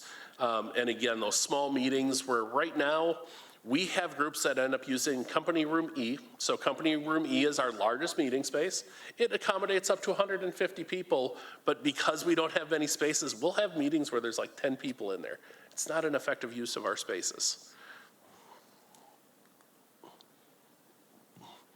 as we look at some of the facilities and types of things we would like to see, a purpose-built hands-on learning space, our maker space. Larger than what we have now. Again, when you're doing things hands-on, it tends to be messy, it tends to take up a lot of space. I think the architect said we need about 25 to 30 square feet per person who's, working in the space. Right now, we average 18 people a day coming in to use the maker space. That doesn't mean they're there the whole time that the space is open, but there's times when it is just chock full of people and it just isn't very efficient or effective. We want that makerspace to be on the first floor. We want it to be where people can see. We still get people coming to the library where we talk about the makerspace, or SmithWorks that's the name of the makerspace for us. They don't realize that we have it. And I feel like we've done everything we can marketing-wise to let people know that it exists. But there's still people in the community that are surprised that we have things like that. Making the children's programming space more open and inviting. One of the things that we see more and more with parents is they want the ability to be able to kind of come and go, or if their kid's acting up, to be able to extract them from the program if they need to do that. So having them in a closed room doesn't always work well for that. In library research, they find people like the open concept a little better for like story times and things, because it's a little easier for them to come and go. It's a little more inviting for them to come in like partway through versus having to open a door and come in late. Teen gathering spaces. Our teen space, if you've been in the library, is not a very effective teen space. The only thing that tells you that it's a teen space is a sign in the corner that says Teen Zone. It's not great. At the same time, our usage for our teens is the highest and fastest growing area of what we do. Usage of teen materials, teens coming to our programs, those percentages are all through the roof, especially, again, the programming, I want to say is up over 50% this year so far. And then a teaching kitchen. That's right now, what we've been doing is basically proof of concept stuff in the library. We've been making the spaces we have work as best we can. And people love our food programs. They love our food programs. The problem is, because they're hands-on, they need specialized equipment. We can handle about 10 people in each of those programs. And we just posted our traveling plate, which is a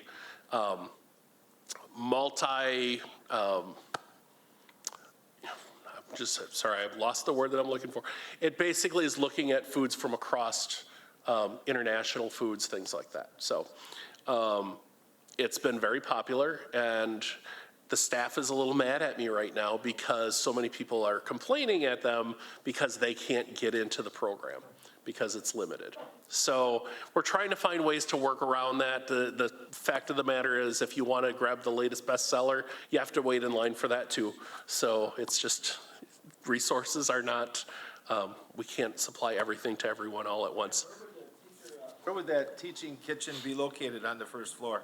So the teaching kitchen actually is one of the spaces, actually the only space in this that would be new to the library that is not on the first floor. That actually would be down off of Company Room E. You're welcome.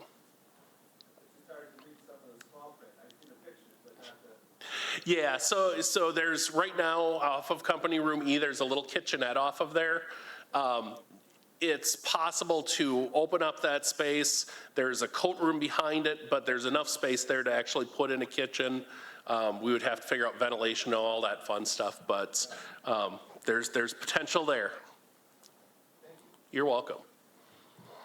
So this image actually has more of a 3D rendering. So this one's reversed. Entrance of the library is at the bottom of the screen. You can see the children's outdoor space a little bit better.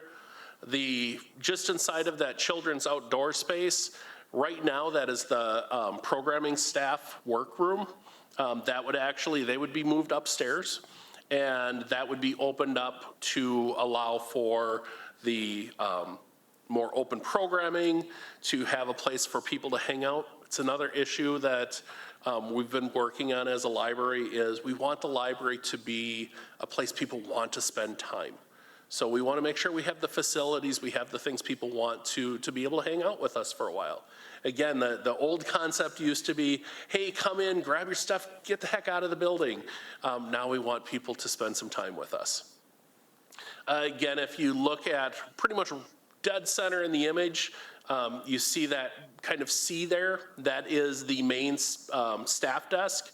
And then spread throughout, it's kind of hard to see in the picture, but there's 2 smaller kiosks that are in the rest of the library area for staff to deploy to if we want to spread out the staff, if we have a program going on, if we want to do what they call a ready reference, which means you're kind of patrolling through the book area, seeing if someone needs help.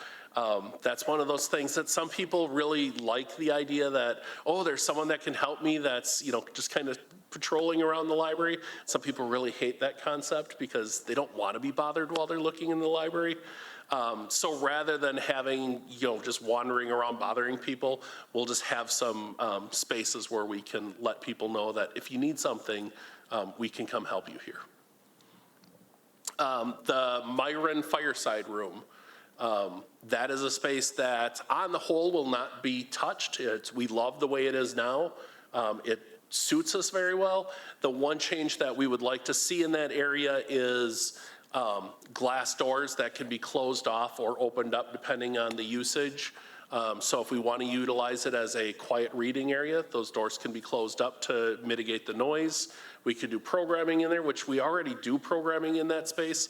It just isn't as effective because all the noise from that projects across the library.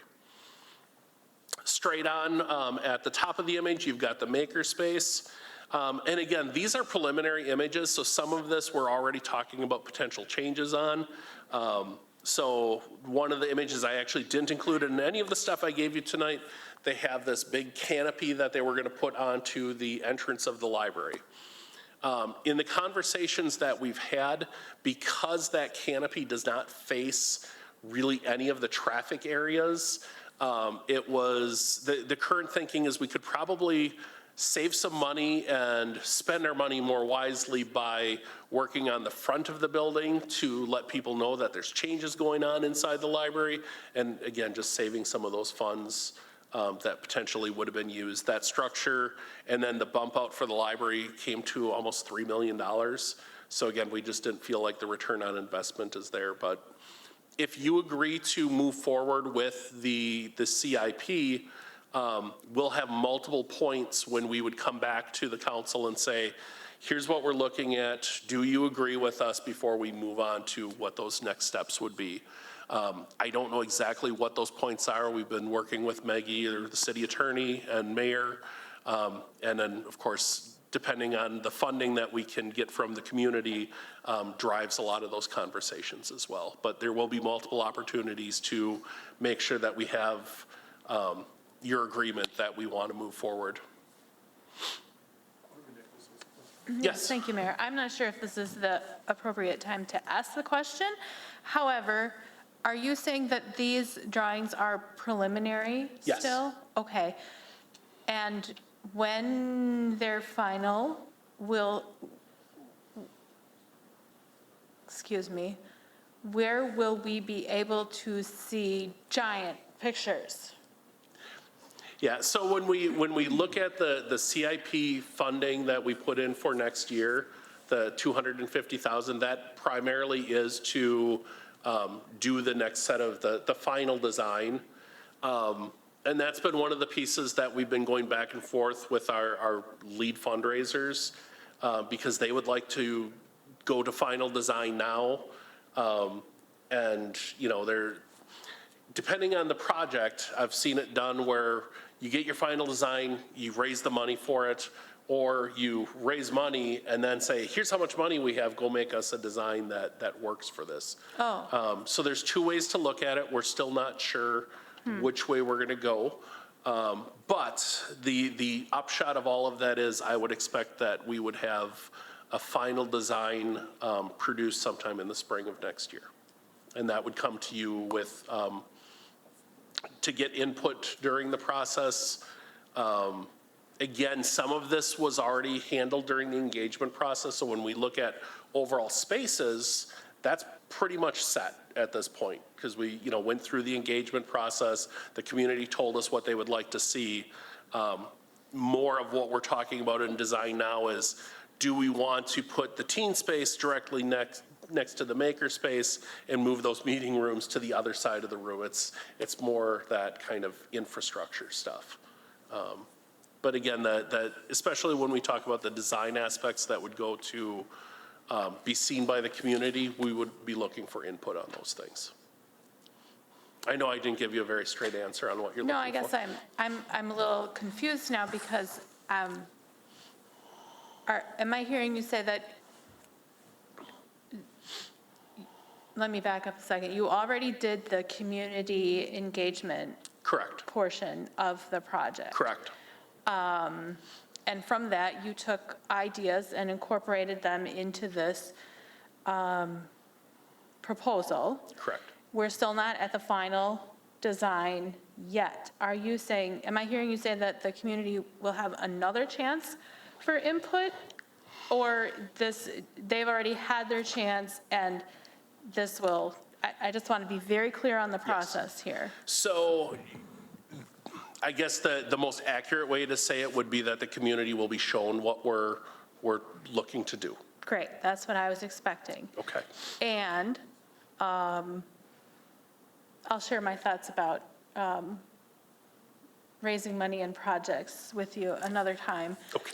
My second question is, we all see what Appleton is going through with their renovation. So will our library remain open in its location during the project, or haven't you thought about that yet? We have thought a lot about that. Initially, the plan was to have the library remain open. We would, of course, have to limit some services. Right now, we're at the point where we're actually kind of readdressing or looking at that question again. There's certainly some potential costs. Of course, there's cost if we were to move somewhere else and then finding that other place to move. But if we have to constantly be moving collections, having contractors come in multiple times to address different parts of the building, there's costs to that. So really what it comes down to is getting the best advice we can from the potential construction manager and our architects to say, okay, what is the most effective and efficient way for us to move forward from mainly a financial, but also to some extent a time frame. How do we save 6 months by doing it one way versus another? I certainly do not want to see us in the same position that Appleton has found themselves in, where they've got to move multiple times. We don't really want to move once, but we certainly don't want to move multiple times. The scope of this project is very different than what Appleton was trying to do. I worked for Appleton when we were initially planning the Bluff site, so I'm familiar with kind of how all those conversations went at the time, but we're trying to utilize the problems and experiences other libraries or other projects have had, and use those as learning experiences for us so we don't re-step into those potholes. Okay, appreciate it, thank you. You're welcome. Oh, Brian, real quick question. When I walk in on that picture, when I'm walking in from the front doors and I go to the left, normally that's where the bathrooms are. What are those little cubbies? Is that still the bathroom and everything right there? Those? Yes. Yep. Okay, understood. And that's the little kids section outside with like the fence around the outside. Correct. Got it. Thank you. You're welcome.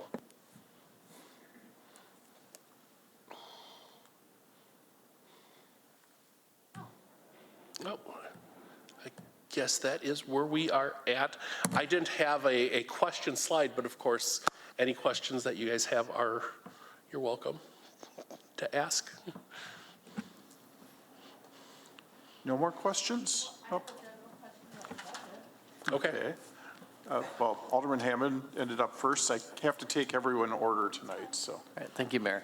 Not so much a question, I just applaud the effort that you all are putting in to make this an equal opportunity space for different resources to increase the literacy for our community, multi-generational to come together to be able to do different events, have meetings. So I just, as you were sharing your presentation, it's exciting to see the vision you have put forward.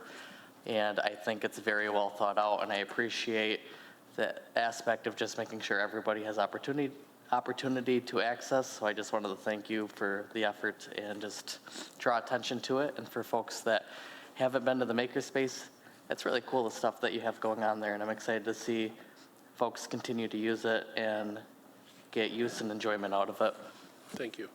I know, and not to go down too far a rabbit hole, but when I was growing up, I lived in this community until 8th grade. My family needed, I needed a hand up to help out, to get to college, to do the things I wanted in my career. So creating, that here in the community where, that I remember fondly, even when we moved, we were just on the other side of the border from, being in Menasha and Appleton. It's important to provide that to our kids, and we have so much potential. I've seen so many cool things happening that kids are doing in our spaces, that adults are doing in our spaces. And, some people just need someone to pat them on the back and say, keep doing what you're doing. And that's what we're trying to do. Alderman Nichols. Thank you, Mayor. I have some questions about the Sure, certainly. budget in the, for 2024. Yes. I know that the last times you've been here, there have been changes, and, there was a huge investment in the makerspace, the equipment, tables and chairs and all of those things. So I'm assuming that some things are changing or being adjusted again regarding that, but I can start there. One of them might be the publishing line. There's an increase there, a 75% increase. It doesn't come too much in dollars, but I wonder if there's some things switching there. I'm on 2902. So that is mainly driven by there's a couple of changes going on with that. We went to a new, we redid our lease for our copiers in the library. In talking to city staff, we went from having, in the past, all of that cost for both the copies that were made and the lease were all in I want to say it was the equipment. Let me get to the.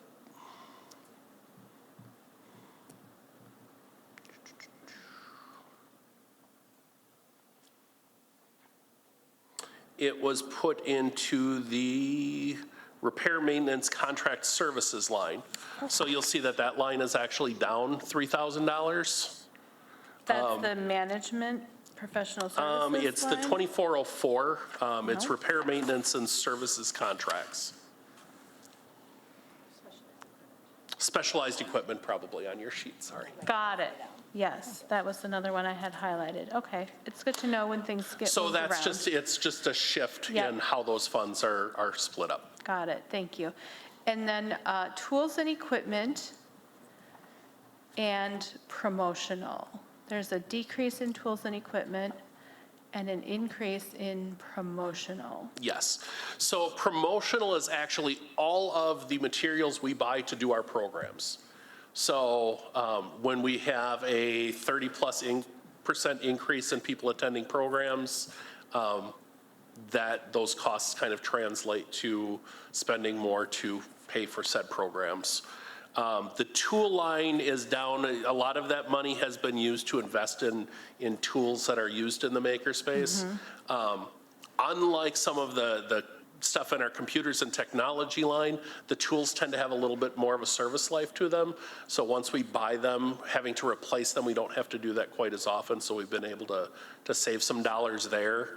And even with the computers, now that that item has held flat, but I believe it's down from the previous year.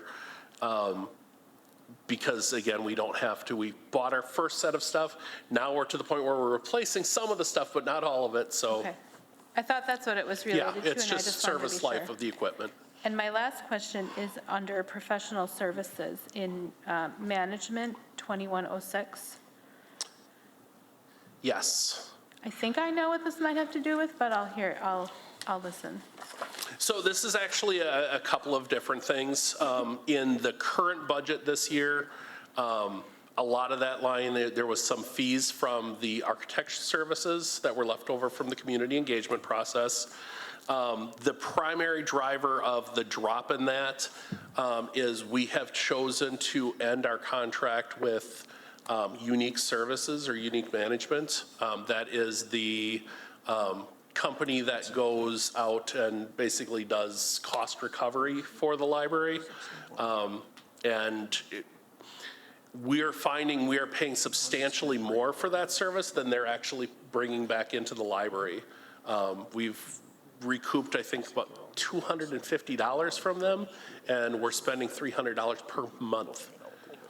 So it just is, it's not an effective use of our money. So we just decided to do away with that. Yes, I think it was useful when the library was collecting fines. Yes. Back when I was on the board. But now that we're a fine-free library, I can see how that would not be useful any longer. Right. And frankly, the amount of things not being returned isn't as high as it used to be. I think part of that is driven by, at least when I was at Appleton, you would have people would fill their library card with DVDs, take them over to one of the pawn shops and sell them off. That happened multiple times, and it wasn't great. We finally were able to address some of that.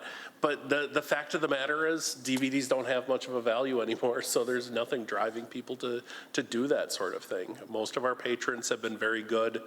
And then I've talked we're looking at a couple of different options for those most serious offenders. So if someone has $1,000 worth of library materials, we will find ways to get it back. It's not like we're not doing that, but right now the threshold for Unique is they'll start chasing you down for the cost of one book. And again, it's just not fiscally responsible for us to do it that way. Yes, and if someone has $1,000 in library materials, they won't have a library card that works either, correct? Correct. Okay, great. All right, thank you for that. Alderperson Lewis? Thank you. I just wanted to kind of echo some of Alderman Hanneman's comments about, I think this is just really great. As somebody who uses their university library a decent percentage of the time that they're awake, having a community library with like these programs I find is awesome, and a lot of it kind of brings me back to my, well, not so distant childhood, and it just makes me really excited for like what the city is going to have in the future, and what future generations are going to have, and it's just, I'm so happy with this. This is great. Thank you. Thank you. Alderman Grady. Oh, thank you, Mayor. Oh, thank you, Brian, and staff for showing up. It's good to meet the new superintendent of the school system. The only question I have, it's on page 355. It's your uniform and clothing allowance. Now, are we going to be able to identify the staff members in the library then? Is that what your concept is for the $1,500?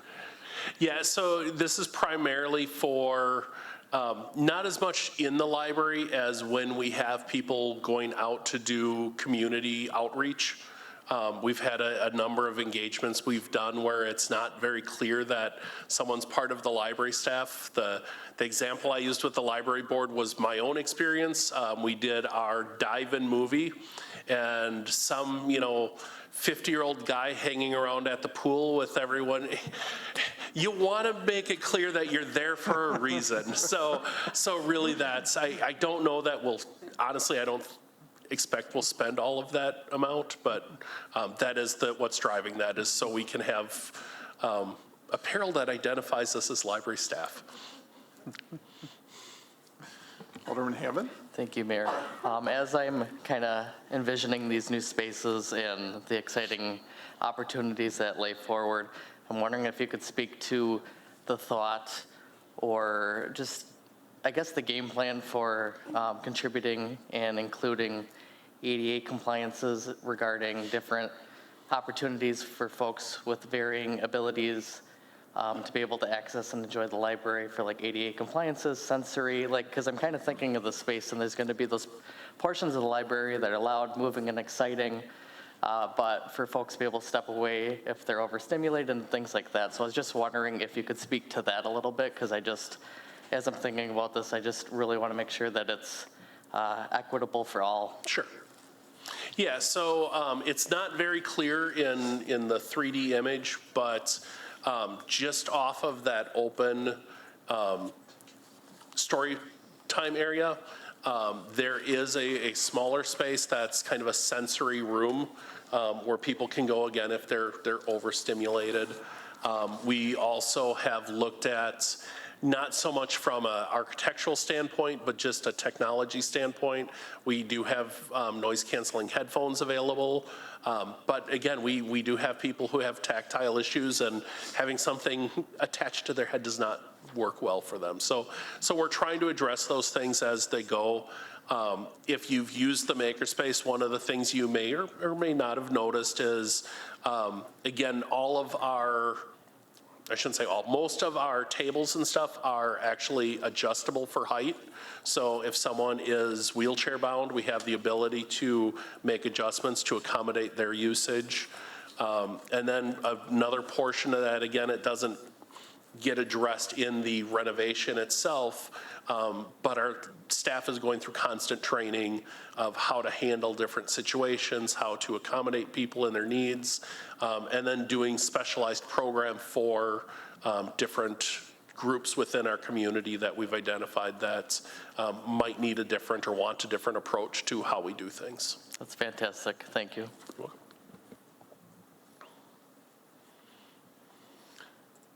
I don't see any other questions, Brian. Do you have anything else that you or your board wants to add? I guess the only thing I would say is if in the CIP we decide that we're going to move forward, we're probably, just to kind of put it out there, that it's similar to other multi-year projects that the city would take on, where once we commit that we're going to move forward and we tell our donors that the city is committed to moving forward, we're kind of committed to moving forward. So even though I don't want to say is the ask next year is just $250,000, because it's substantial, but I really think it benefits all of us if you look at that and consider the 2025 expense on there as well as we look at that. Director Sassman has some comparisons for future data and what we had planned to in her slideshow at the end of the evening tonight. So, okay. With that, we're going to move on to the fun HR and city attorney portion of the meeting. Okay, and moving on to attorney, HR, and clerk, we have Attorney Struve, and she has made a beautiful PowerPoint as well. Thank you, Mayor. All right. It's been quite a year.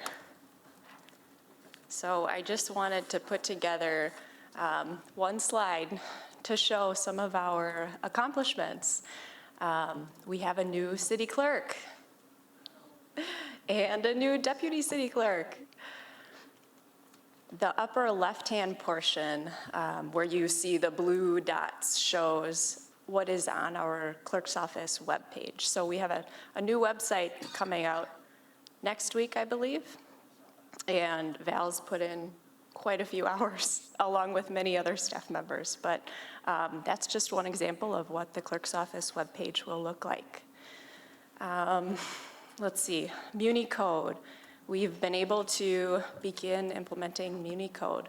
We'll see that a little bit, we'll see it pick up quite a bit at least next year. July, we're expecting a legal memo, and then the real work begins when they will give us kind of a recommendation of what we should do, consider doing.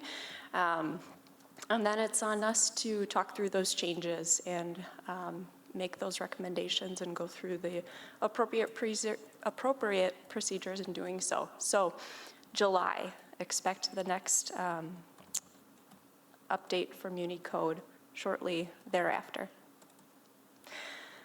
We've also, let's see, been able to accomplish a salary study, and thanks to your support, in addition to Family Advantage Health Plan, a couple of significant orders for dismissal in my world at least, boundary agreement case, as well as an appeal on a sign issue. And then we will hope to bring to the Personnel Committee and Council in the 1st and 2nd December meetings some proposed employee handbook revisions. Also, in addition, up there is the Westlaw logo, and so that was something that I had come before you about a year ago and requested your blessing on that, and that's been significant for me in terms of use and help, not only for those 2 orders for dismissal, but throughout learning.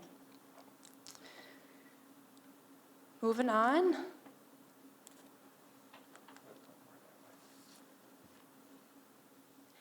I just wanted to show kind of the fun we have, but also what it's like to work at such a special place. On the left, you'll see my newest assistant city attorney, Bernie Dog.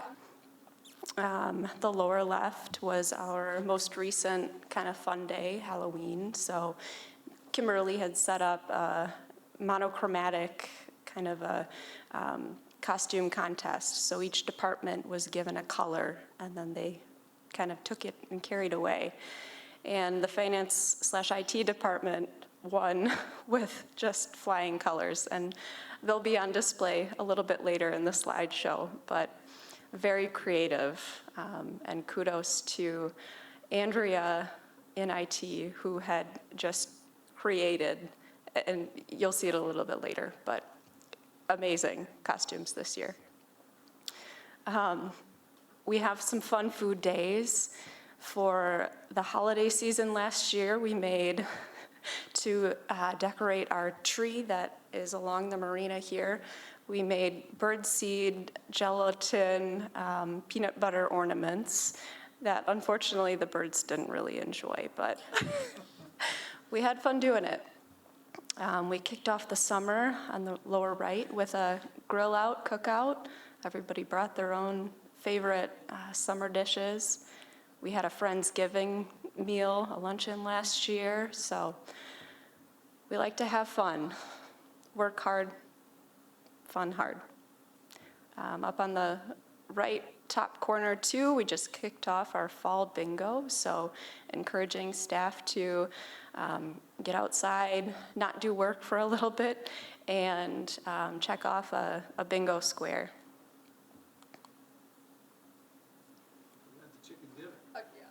Oh, well, I do remember last year around this time when I was giving you all the spiel on Westlaw, I brought up chickens as an example, and I think that's when it all began. So I apologize for that, but we did have some fun putting together a chicken ordinance lunch, and staff did bring some excellent dishes to pass.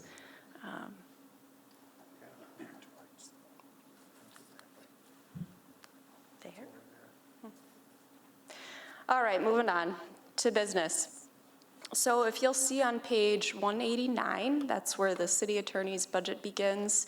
I just wanted to point out some highlights. There aren't many, But some highlights and legal, so this is the kind of outside when we use special counsel if there's a conflict or something that I'm not comfortable handling. I would come to you and request that we look for outside counsel. We decreased that amount $2,000 to reflect the use of this year.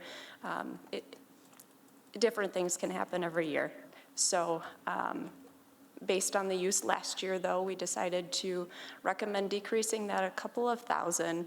But also, as you can see below, I'm asking for an increase for the Westlaw implementation or subscription to continue that. So somewhat of an offset.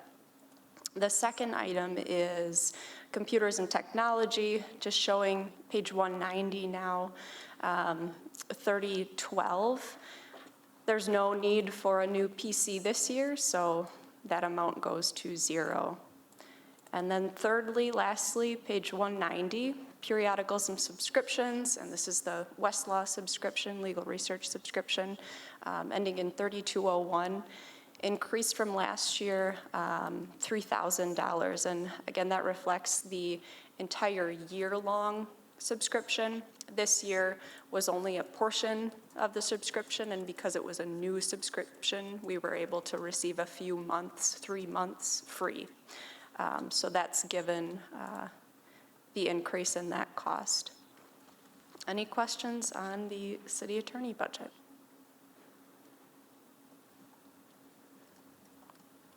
All right, moving on. Municipal court. There was quite a bit of an increase in this budget, but that's only due to a $200 increase for the admin fee / building use, $3,900, I believe, to $4,100. And then secondly, the operating balance, putting toward a substantial amount, $9,000 for that. Any questions for municipal court? Okay, moving on. There it is. So if you look at the right-hand side, our IT finance Avengers. Just wanted to highlight the floppy disk on the back of the IT cape. They are our superheroes in so many ways. Okay, so page 190, property insurance, the account ending in 5103. This just shows our general fund share of property and liability insurance. And this amount increased about 12%. Then kind of looking back to page 163, this is our property and liability insurance. And these are the accounts ending in 5103 through 5113.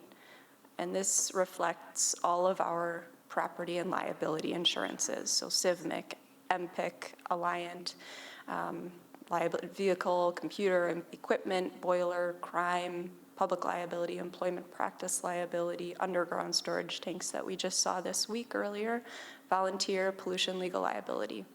So our total insurance increased about 3.5%. Any questions on insurance?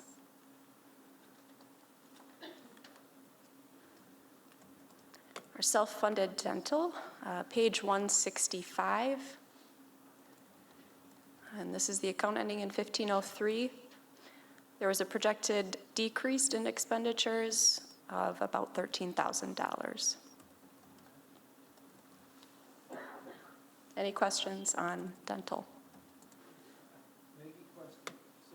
On page 163, going back, where it says total award and claim statements or settlements, it went up 0%. It's right at the bottom. It went from $25,000 budgeted in 2023 to $25,000 budgeted in 2024. But you only used up $6,700 in 2023. Where did that extra money go from that? Because you had budgeted 25, you only spent 6,700. So where did that extra money go? Yeah, that's a good question. So $25,000, that's our deductible for CIVMIC. So that's the amount that we throw in there each year, depending on what that deductible is. Right. But you only spent $6,700, so that leaves like $1,800, or 18,000. Where'd that 18,000 go?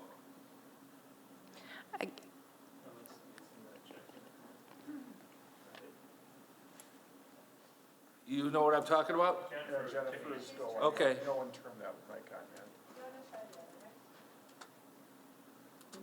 We'll go on. Not me. Am I on? Okay. So the property and liability insurance fund is also an internal service fund of the city, just like the IT fund and the street equipment. So we budget that $25,000 because that is our liability amount should we have to meet that. Anything, if we come in under budget as a whole for that account, that amount stays in that fund balance. And that fund actually has been slightly negative for a couple of years.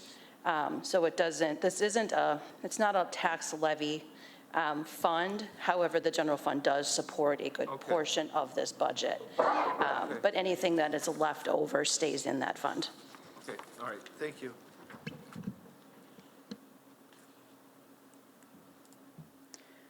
Okay, moving on to human resources. Not too many changes here.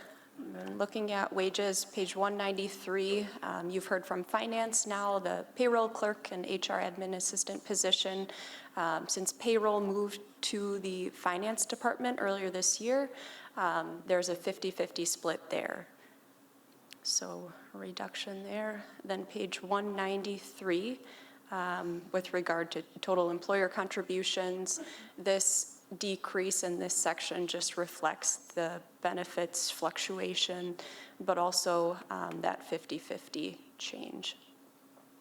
Page 194, the legal account ending in 2103, this is the line item where we saw the big $30,000 increase last year for the salary study, so that is no more.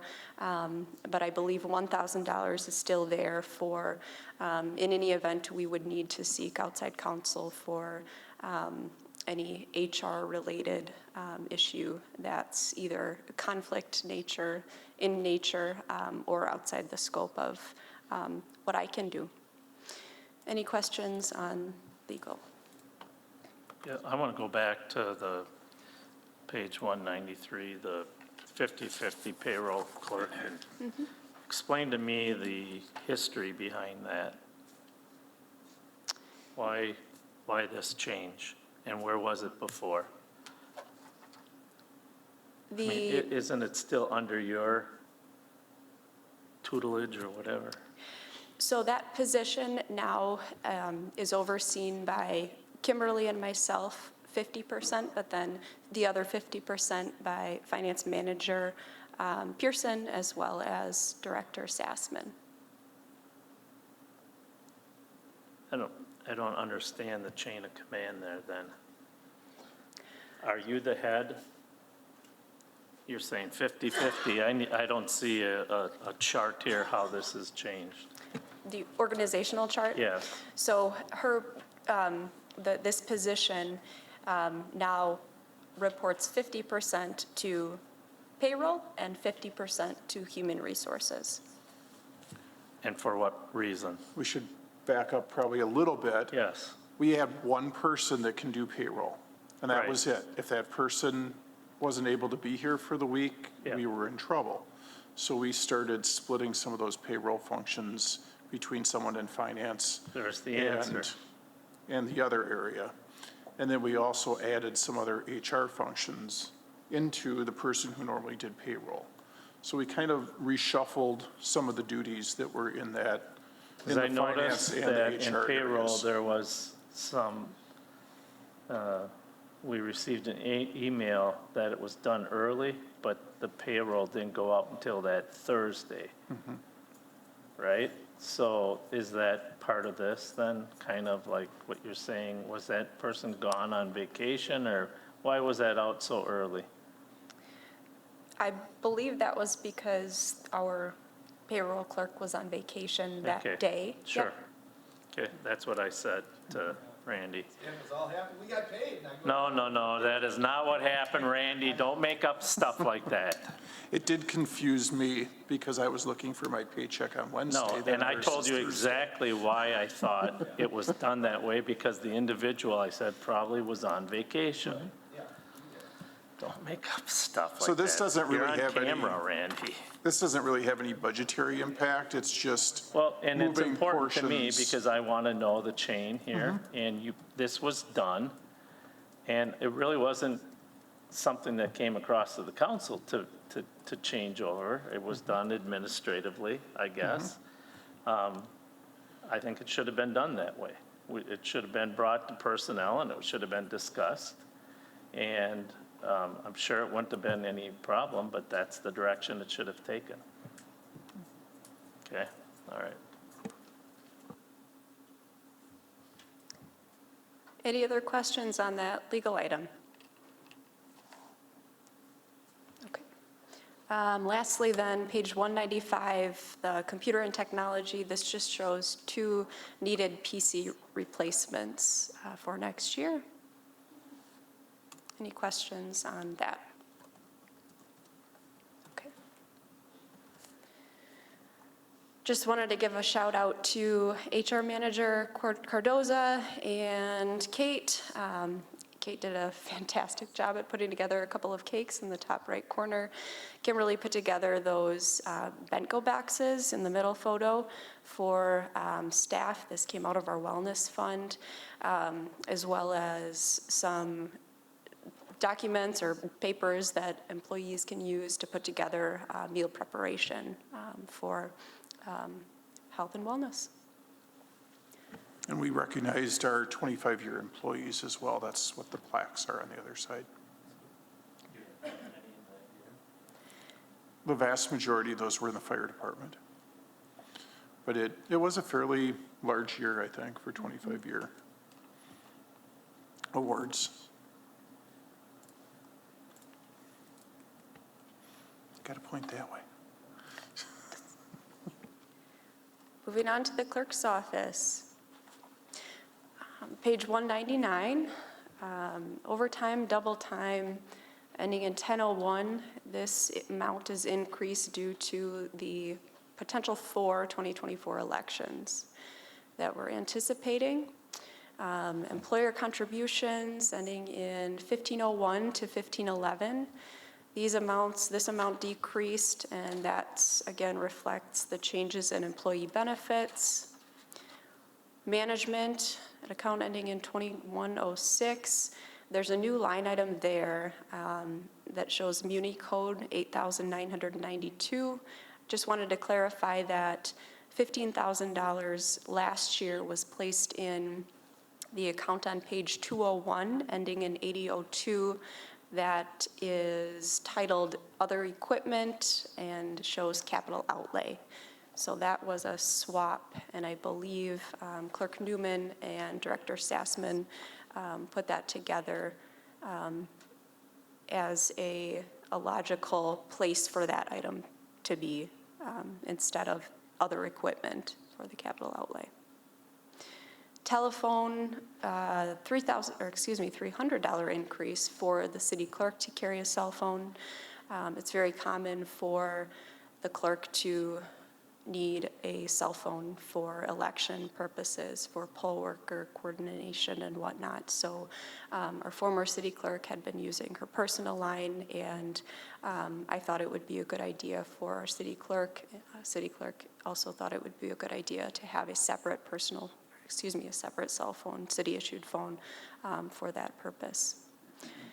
Then postage on page 200, there was a decrease, 85% to $750, And I just wanted to point that out now because later when we look at the elections fund, there's additional postage there. So knowing that we'll have potentially 4 elections next year, we certainly would not want to decrease postage. Maggie, quick question. So we're spending $400 for a phone for 4 days? 4 days during the elections? No? Yes? sorry? He's asking about the cell phone, and Yes. that would be a cell phone year-round, just like Okay. other city employees have. Okay, all right, I was just curious. I know I got your cell phone number, I got Travis's, but I don't have Valerie's, so. Well, that's, okay. Thank you. And then lastly, mileage and registration, that increased $100 for mileage, and registrations increased $1,000. Any questions on the clerk's office budget?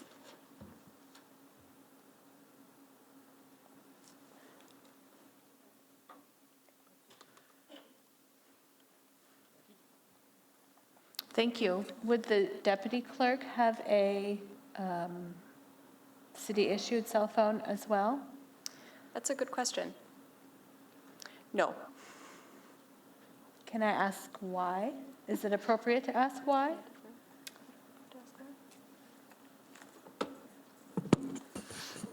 I guess it didn't really dawn on me as an option, to be honest, but in my role being former deputy, a lot of it, I would actually just stay in the office for elections, being that in-office person for any of those calls, whereas Haley was actually out in the community in, you know, those polling places regularly. So having someone man base and then someone out in the community. Thank you for that explanation. It makes sense. All right, moving on to elections. Page 205, wages, temp help. This is account ending in, covered that up. One moment, please. In 1001, and this increase reflects the anticipated, again, for elections, increase in poll workers. Page 205 for vending and services, ending in 1001. Now this is, again, for the November general election, meal for poll workers. I believe this is something that the city commonly does for that general election. Page 205, repair and maintenance. There was a shift to specialized office equipment, and that would reflect ink cartridges to make the voting machines ADA compliant, as well as the fees associated with the annual registration fees for those voting machines. Page 205 to 206, other services, that account ending in 2901 through 2907, printing, publishing, vehicle equipment rental, building rental, and IT. Those accounts increased about 34%, but just under $3,000 again, and that reflects the upcoming 4 elections. Lastly, page 206, and this is the postage I was referring to. There is an increase in $7,500, so quite a substantial amount. But again, that's to account for the 4 elections. Any questions on elections? Alderman Brady? Yes, thank you. Back to page 204, the wages temps help for elections, the $28,000. That is just the paid for those people to be at the polls, and that does not include any meals or lunches for that day? Is that correct? No, so I did a thorough spreadsheet of, that includes absentee voting, so the hours for absentee voting. That includes training, so training for all 4 elections, all the poll workers to man each polling site for all 4 spaces, and then having 2 certified clerks that can be chief inspectors for those locations. So all that calculated is basically. That makes more sense to me because it's Yes. pretty expensive, so. Yes. Okay, thank you for Yep. clarifying that. And it kind of aligns with what was done in 2020.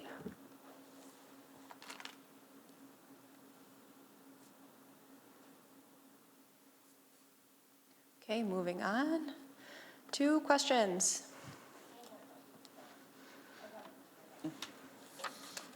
Thank you. For 2906, the fee for the floor covering, what's that fee? I'm sorry, 205 for 2906. The floor covering? Yeah. That's actually for one of our polling locations, UWO Fox Cities. We utilize their field house, which is their gymnasium, and they're very gracious that we do not technically need to rent and pay for the space. However, we do need to pay for the placement of there's like a large tarp that they that put makes much more down sense. in order to preserve the wood floor. Gotcha. I was just confused as what it meant by floor covering, like a fee for the floor covering, like, okay. Got it, thank you.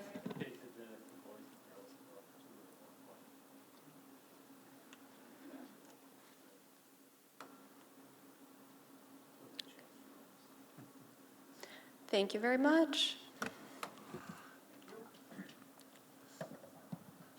Director Sassman does have some CIP information for us and some other information that was kind of asked about at the last meeting.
The fees that we pay to Employee Benefits Corporation?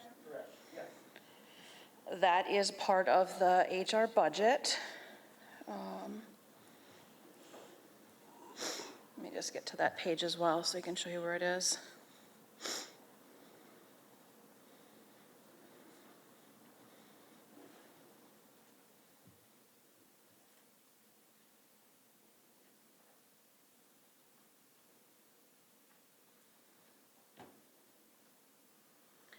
On page 194, account ending in 2106 management, it's part of that line item. And I just did so far this year, just a 10-month average to get an annual amount for next year. So about $4,800 annually. Yeah. Yeah, and that account number has, like I said, it's identified in the far right column, a number of items in that line item. Yep.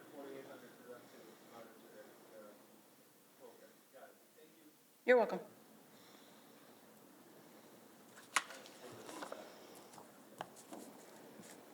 Okay, so I did hand out tonight just some updated CIP spreadsheets, just to reflect anything that would have changed since we had our workshop a couple months ago.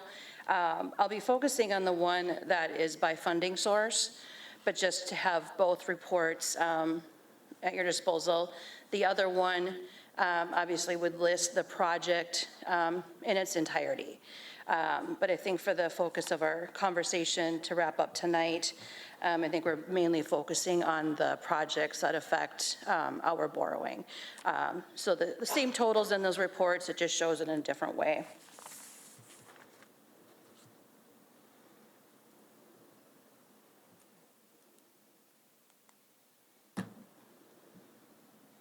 Just showing a little bit of a different way than I did last night, but I just wanted to show our GO debt starting with the end of 2020 So that was at the $35,354,000.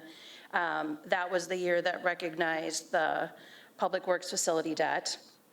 At the end of 2021, that went up to the 36.1 million. At the end of 2022, down to the 34.1 million.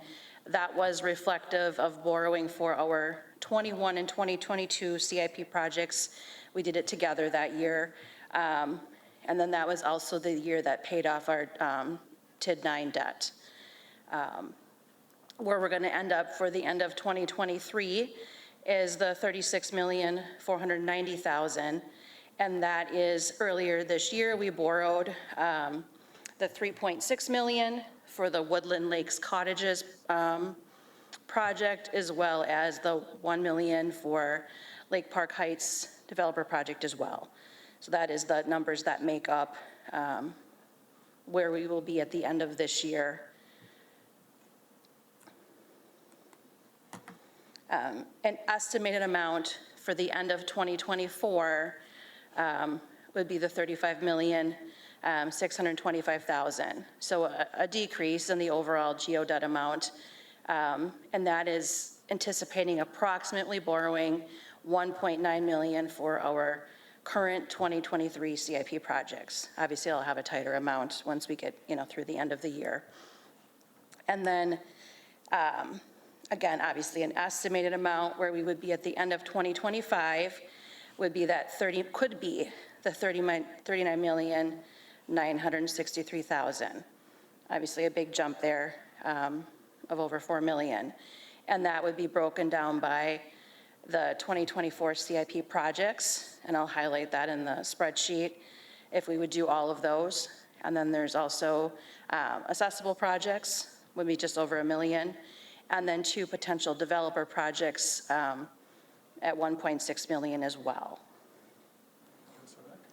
Yeah, okay, so you're 12, 25. Yep. Okay, so borrowing for the CIP of $4.5 million. Yep. Okay, and then the borrowing for the accessible, are both of them accessible? The developer one, I guess technically it's accessible, yes. Okay. Yeah. So then if, let's say, okay, we're going to get paid back for those, so $2,600,000 basically, is that less than the $4,338,000, or is that on top of? I don't have any repayments figured in for that because at that time we would not have gotten. I understand the repayments. deferred assessments and all that, but I'm Yeah. just saying, so the total debt added in 2025, how much of that is accessible so that it's not necessarily, although it is debt, it's being paid back by those developers? Well, the 1.6 million would be paid back by developers, so it is accessible. Okay. The other projects are homeowner accessible projects. Okay, right, Yeah. okay. Sorry, I didn't put it that way. I guess I'm confused at this point. Are we adding $4 million, or are we adding basically $2 million of our things that we want to do other than accessible projects that are developer or accessible? If I think I know what you're saying here. Okay. The increase of the 4.3 million approximately is adding on those 3 borrowings, but also taking into consideration our payments for that year. So overall, from 24 to 25, we'd be adding on to our debt of the 4.3 million, even though we'd be borrowing for projects potentially at almost 7 million. Okay. Oops. And that's a lot of numbers here, but I just wanted to kind of go back to when we did our previous borrowing. Ellers had done a forecast for us, so that was our CIP, obviously, at that time. So that's this top half here. Between these 3 years, which would have been the 23 through 25 CIP projects, at that time, our CIP showed $11,345,000 that we would borrow for. Right now, our CIP, as it's presented, obviously, well, the 23 CIP is happening, but between those 3 years, it's now $13,877,118. So we do have that increase from the last time they had done a projection for us of the basically 2.5 million. So I just wanted to show that the difference there of, you know, what was projected in July of 2022 and how that's changed to where we are to date. Like the third, fourth line from the bottom, you probably can't quite tell, but I have that highlighted in green. So that would be our 2025 potential borrowing for our 2024 projects, which would be our focus tonight. So just to show that comparison that we are potentially borrowing more than what we had thought a couple of years ago.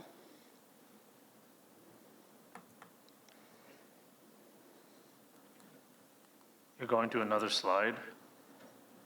Okay, before, Okay. wait, go back. Oops.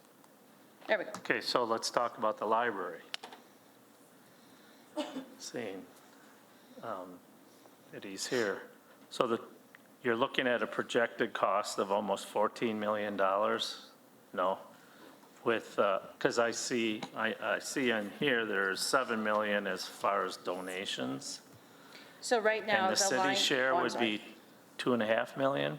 Is that what I'm seeing up there? This just says that the 2026 borrowing for our 2025 CIP projects, that includes the library renovation. But that would be all of our CIP projects planned for 2025. And I can highlight that in the spreadsheet as well. Let but Brian you can- speak. So what we're anticipating for the library renovation project is overall 30% of the project cost being paid for by the city to a maximum of $3 million for the whole project. The overall, the overall project, we're looking at $10 million. We've also identified almost $3 million. I want to kind of preface this by saying these are the prices that were looked at by Myron earlier, very early this year. So again, they don't account for inflation over time, things like that. But we have already identified some ways to save some money on that overall $10 million mark. And when I've talked with the mayor about that, what we would like to do is have the city's responsibility, again, if you choose to go forward, be 30% but capped at $3 million. So if it's truly a $10 million project, it would be $3 million. If it comes in at anything less than that, it's less than that amount. Some of that money, so about $50,000 a year for 20 years, provided that Winnebago County continues their facilities funding, would come back to the city. I would recommend that be used for paying back the debt on this. In the previous project, it was just passed into the library budget, but really, again, since it's a CIP project, it would make more sense to put into debt. Does that answer the questions you had regarding that? Okay. I'm sorry, because it was all red. It looked like it was all about a library. Yeah. So then what is the plus 2.5 million? What is that? That just shows that when Ellers did their projections in July of 2022, between those 3 project years, it was 11,345,000. And then right now, between the 3 project years, we'd be at the just under 14 million. So yeah, for the 2025 CIP projects, that 4.8 million, that would include the library renovation with our other CIP projects.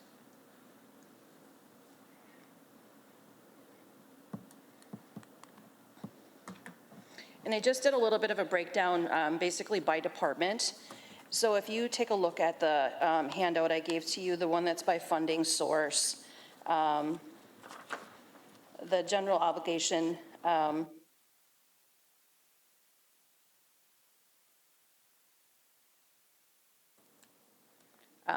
just basically did a breakdown by department. But if you look at your handout by funding source, kind of the focus will be on page 4. That is where I do have them highlighted in yellow, the general obligation debt amounts. And then right below that is the 2 potential developer projects. And then right below that are the accessible projects as well. So that would be, again, the focus here really is on, within the CIP, the projects that we would intend to borrow for. And I know departments, I mean, we went through this a couple months ago, and departments alluded to these in their budgets. I just wanted to do a recap and a breakdown by department. So for Park and Rec, it would be the $1,277,000, which would encompass the Jefferson Park boat launch, the playground, the trail system, the softball diamond, the launch shelter, also funds for Pleasance Park play equipment, some trail maintenance for the trestle, and then some electric panel upgrades. So all of those total the $1,277,000, and that is for 2024 for the Parks Department. I have no clue where you're at. I'm looking at the CIP by funding source. Are you on page 1, 2, 3, 4? I know you said page 4, but there's nothing Page with 4 Jefferson. will give you the totals that we're really focusing on, that $4,558,000. Yep. Okay. And then the 2 subtotals below that. Understood. Got it. All of these departments will total those. Okay. So for Then I was trying 2020, to find the Jefferson Park boat launch for $599. I have no idea where that is. yeah, that starts on page 1. $599? Oh, there it is. Towards Okay. the bottom of, yeah. I see the boat launch. Yep. Okay. Thank you. They're basically kind of separated by department in the spreadsheet, but I just wanted to show them, Sure. each page with its own numbers. So for the 2024 CIP, that would be the portion specifically to Park and Recreation. Any questions with that? You done, Randy? Oh, I'm sorry. Okay, so this is our obligation other than the ARPA money? Yeah, so the other report that I gave you, the CIP by project, that's where if you looked at the Jefferson Park boat launch, for example, you would see a greater dollar amount. You're going to see that whole project. This just breaks it down by funding source. Our focus is this is the money we would borrow for these projects. What is about the total for 2024 project for Jefferson Park? That we would be borrowing? No, I see that up there. It's plus the ARPA money that we're putting into it. The total? Total.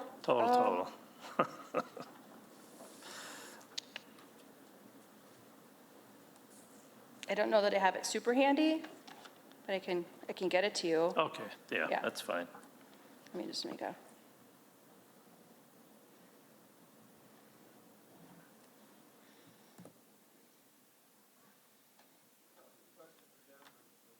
Yeah. For when I'm looking on that CIP by funding source, I see the Jefferson Park Playground, $880,000. That's in a donation area. We get a lot of money coming in from donations, but who is donating the 880?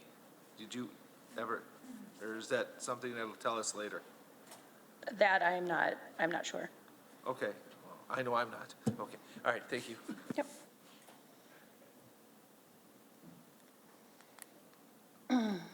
And again, there's a lot on this slide, but the next one I just broke down was by Public Works. So that would be the $2,748,510. So that includes Cargus Drive, which is in Jefferson Park, Water Street, $960,500. I grouped all of the other streets together, but they're listed separately in the printout. Includes annual sidewalk replacement program. Also in the CIP is Midway Road sidewalk, Gosling Way Trail, which is the Woodland Hills Trail connection. They have in there Whitman Park Lane, some storm sewer upsizing. The remainder of that is in the stormwater fund. Kenwood Drive, storm sewer installation and road repair. And then Main Street, downtown lighting, and then some traffic signal upgrades at River and Washington. So all of those total the $2,748,510. But again, the Carcass Drive, I put it under Public Works, but it's part of the Parks project, I guess, if you will. Thank you, Mayor. So we're not using all stormwater funds for that? We're going to borrow some of it? It's my understanding, like the Kenwood Drive one, that the 120,000 is specific to road repair, just because of how they have it So that would titled. be accessible? Nope, they have a separate portion that's accessible. This So is those truly two under numbers are borrowing. the street portion of it. The stormwater portion could be accessible on parts of it. Why wouldn't the street part? Because it was The street's done already there. Yeah. Yeah.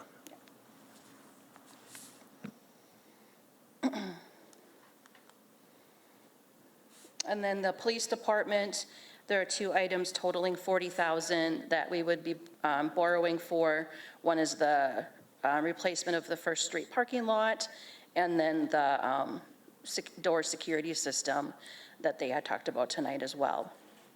And then for the library, it would be the 250,000, which would be the design portion of the project that would be in the borrowing.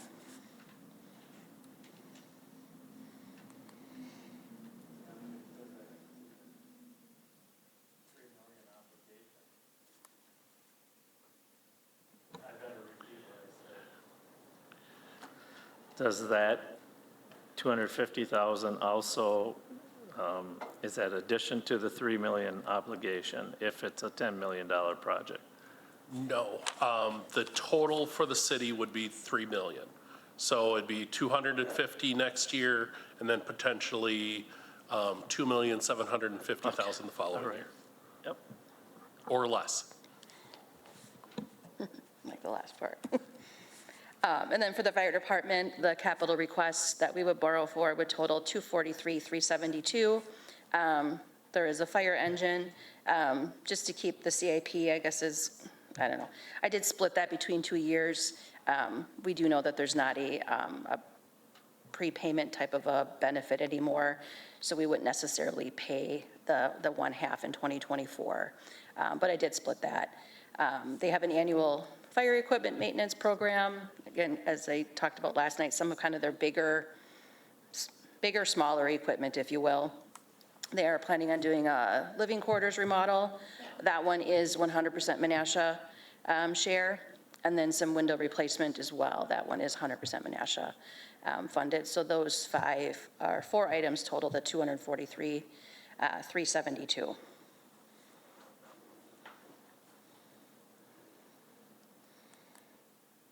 And then just identifying the two potential developer projects, which again really are accessible, paid back by the developer if we move forward with those two.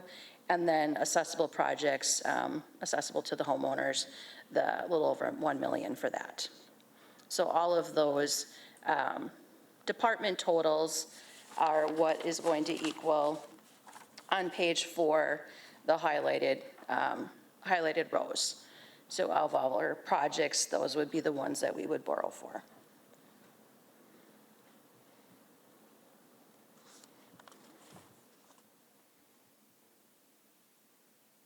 Any further questions? I wasn't here for the community development night, but I'm assuming the accessible projects or Public Works, I'm assuming the accessible projects portion up here will happen? So And the developer ones are maybe, maybe not? The accessible projects are basically Gosling Way, that neighborhood, those streets. The developer projects are two projects that are in the conceptual phase at this point yet. If they would happen, I would expect that to be at the end of next year. But I would expect both of them most likely, Okay, but they could. okay. Yeah, I didn't want to, I mean, I wanted to make it known that if we proceed with all of this, that we would really be borrowing for all of that. I didn't want to leave that out, even if it would happen in 2025. Sure. So I thought it was important to give, that final recap because it is a big chunk of money, and that we truly understand by department what those projects are.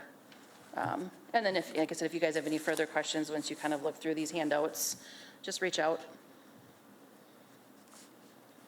Alderman Sevenick? So the total amount that you're looking to borrow for 2024 is what dollar amount?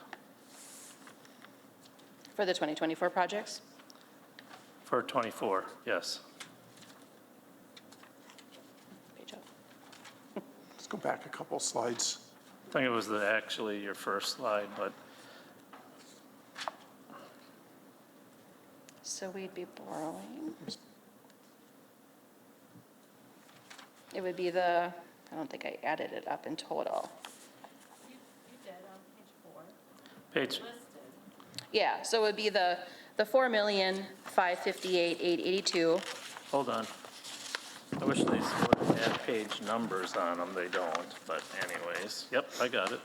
So if we borrowed for everything that's in the CIP, it would be the 4,558,882 plus the 1,605,146 plus and actually the 1.3 million. That part of that includes some sewage funds. So we would probably only borrow for anything else. So it would be the 1,001,600. So those three amounts though would be all projects that we would borrow for. But the total spending would be what? The 19? 19, what? A total funding source you have at the very last bottom of the, That is all the projects, all funding sources combined. yes. Yeah. So that's all of our projects, but that would include donations, all other funds. I'm saying spending, period spending is 19 million, Yeah, 900, so right. $20 million Right. for two. But I mean, that also includes the grants, Yes. donations. Right. But spending, yes, they are all, that's the total projects. Yes. Thank you. Is that the end of your Yep. slide presentation? Does anyone have any other questions for Director Sassman? So we'll have the budget for approval at the next council meeting, so week and a half from now, something to that Yep. effect. If you have questions, please reach out to your department head or to Jennifer to try to answer those questions. I can try to answer them too, but you'll probably get better answers from the department heads. And thank you for coming for these 4 nights and listening and asking good questions. Yeah, thank Do you. we have anything else before we leave for the night? Otherwise, I would accept a motion to adjourn. We have a motion and a second. All those in favor? We are adjourned. Thank you.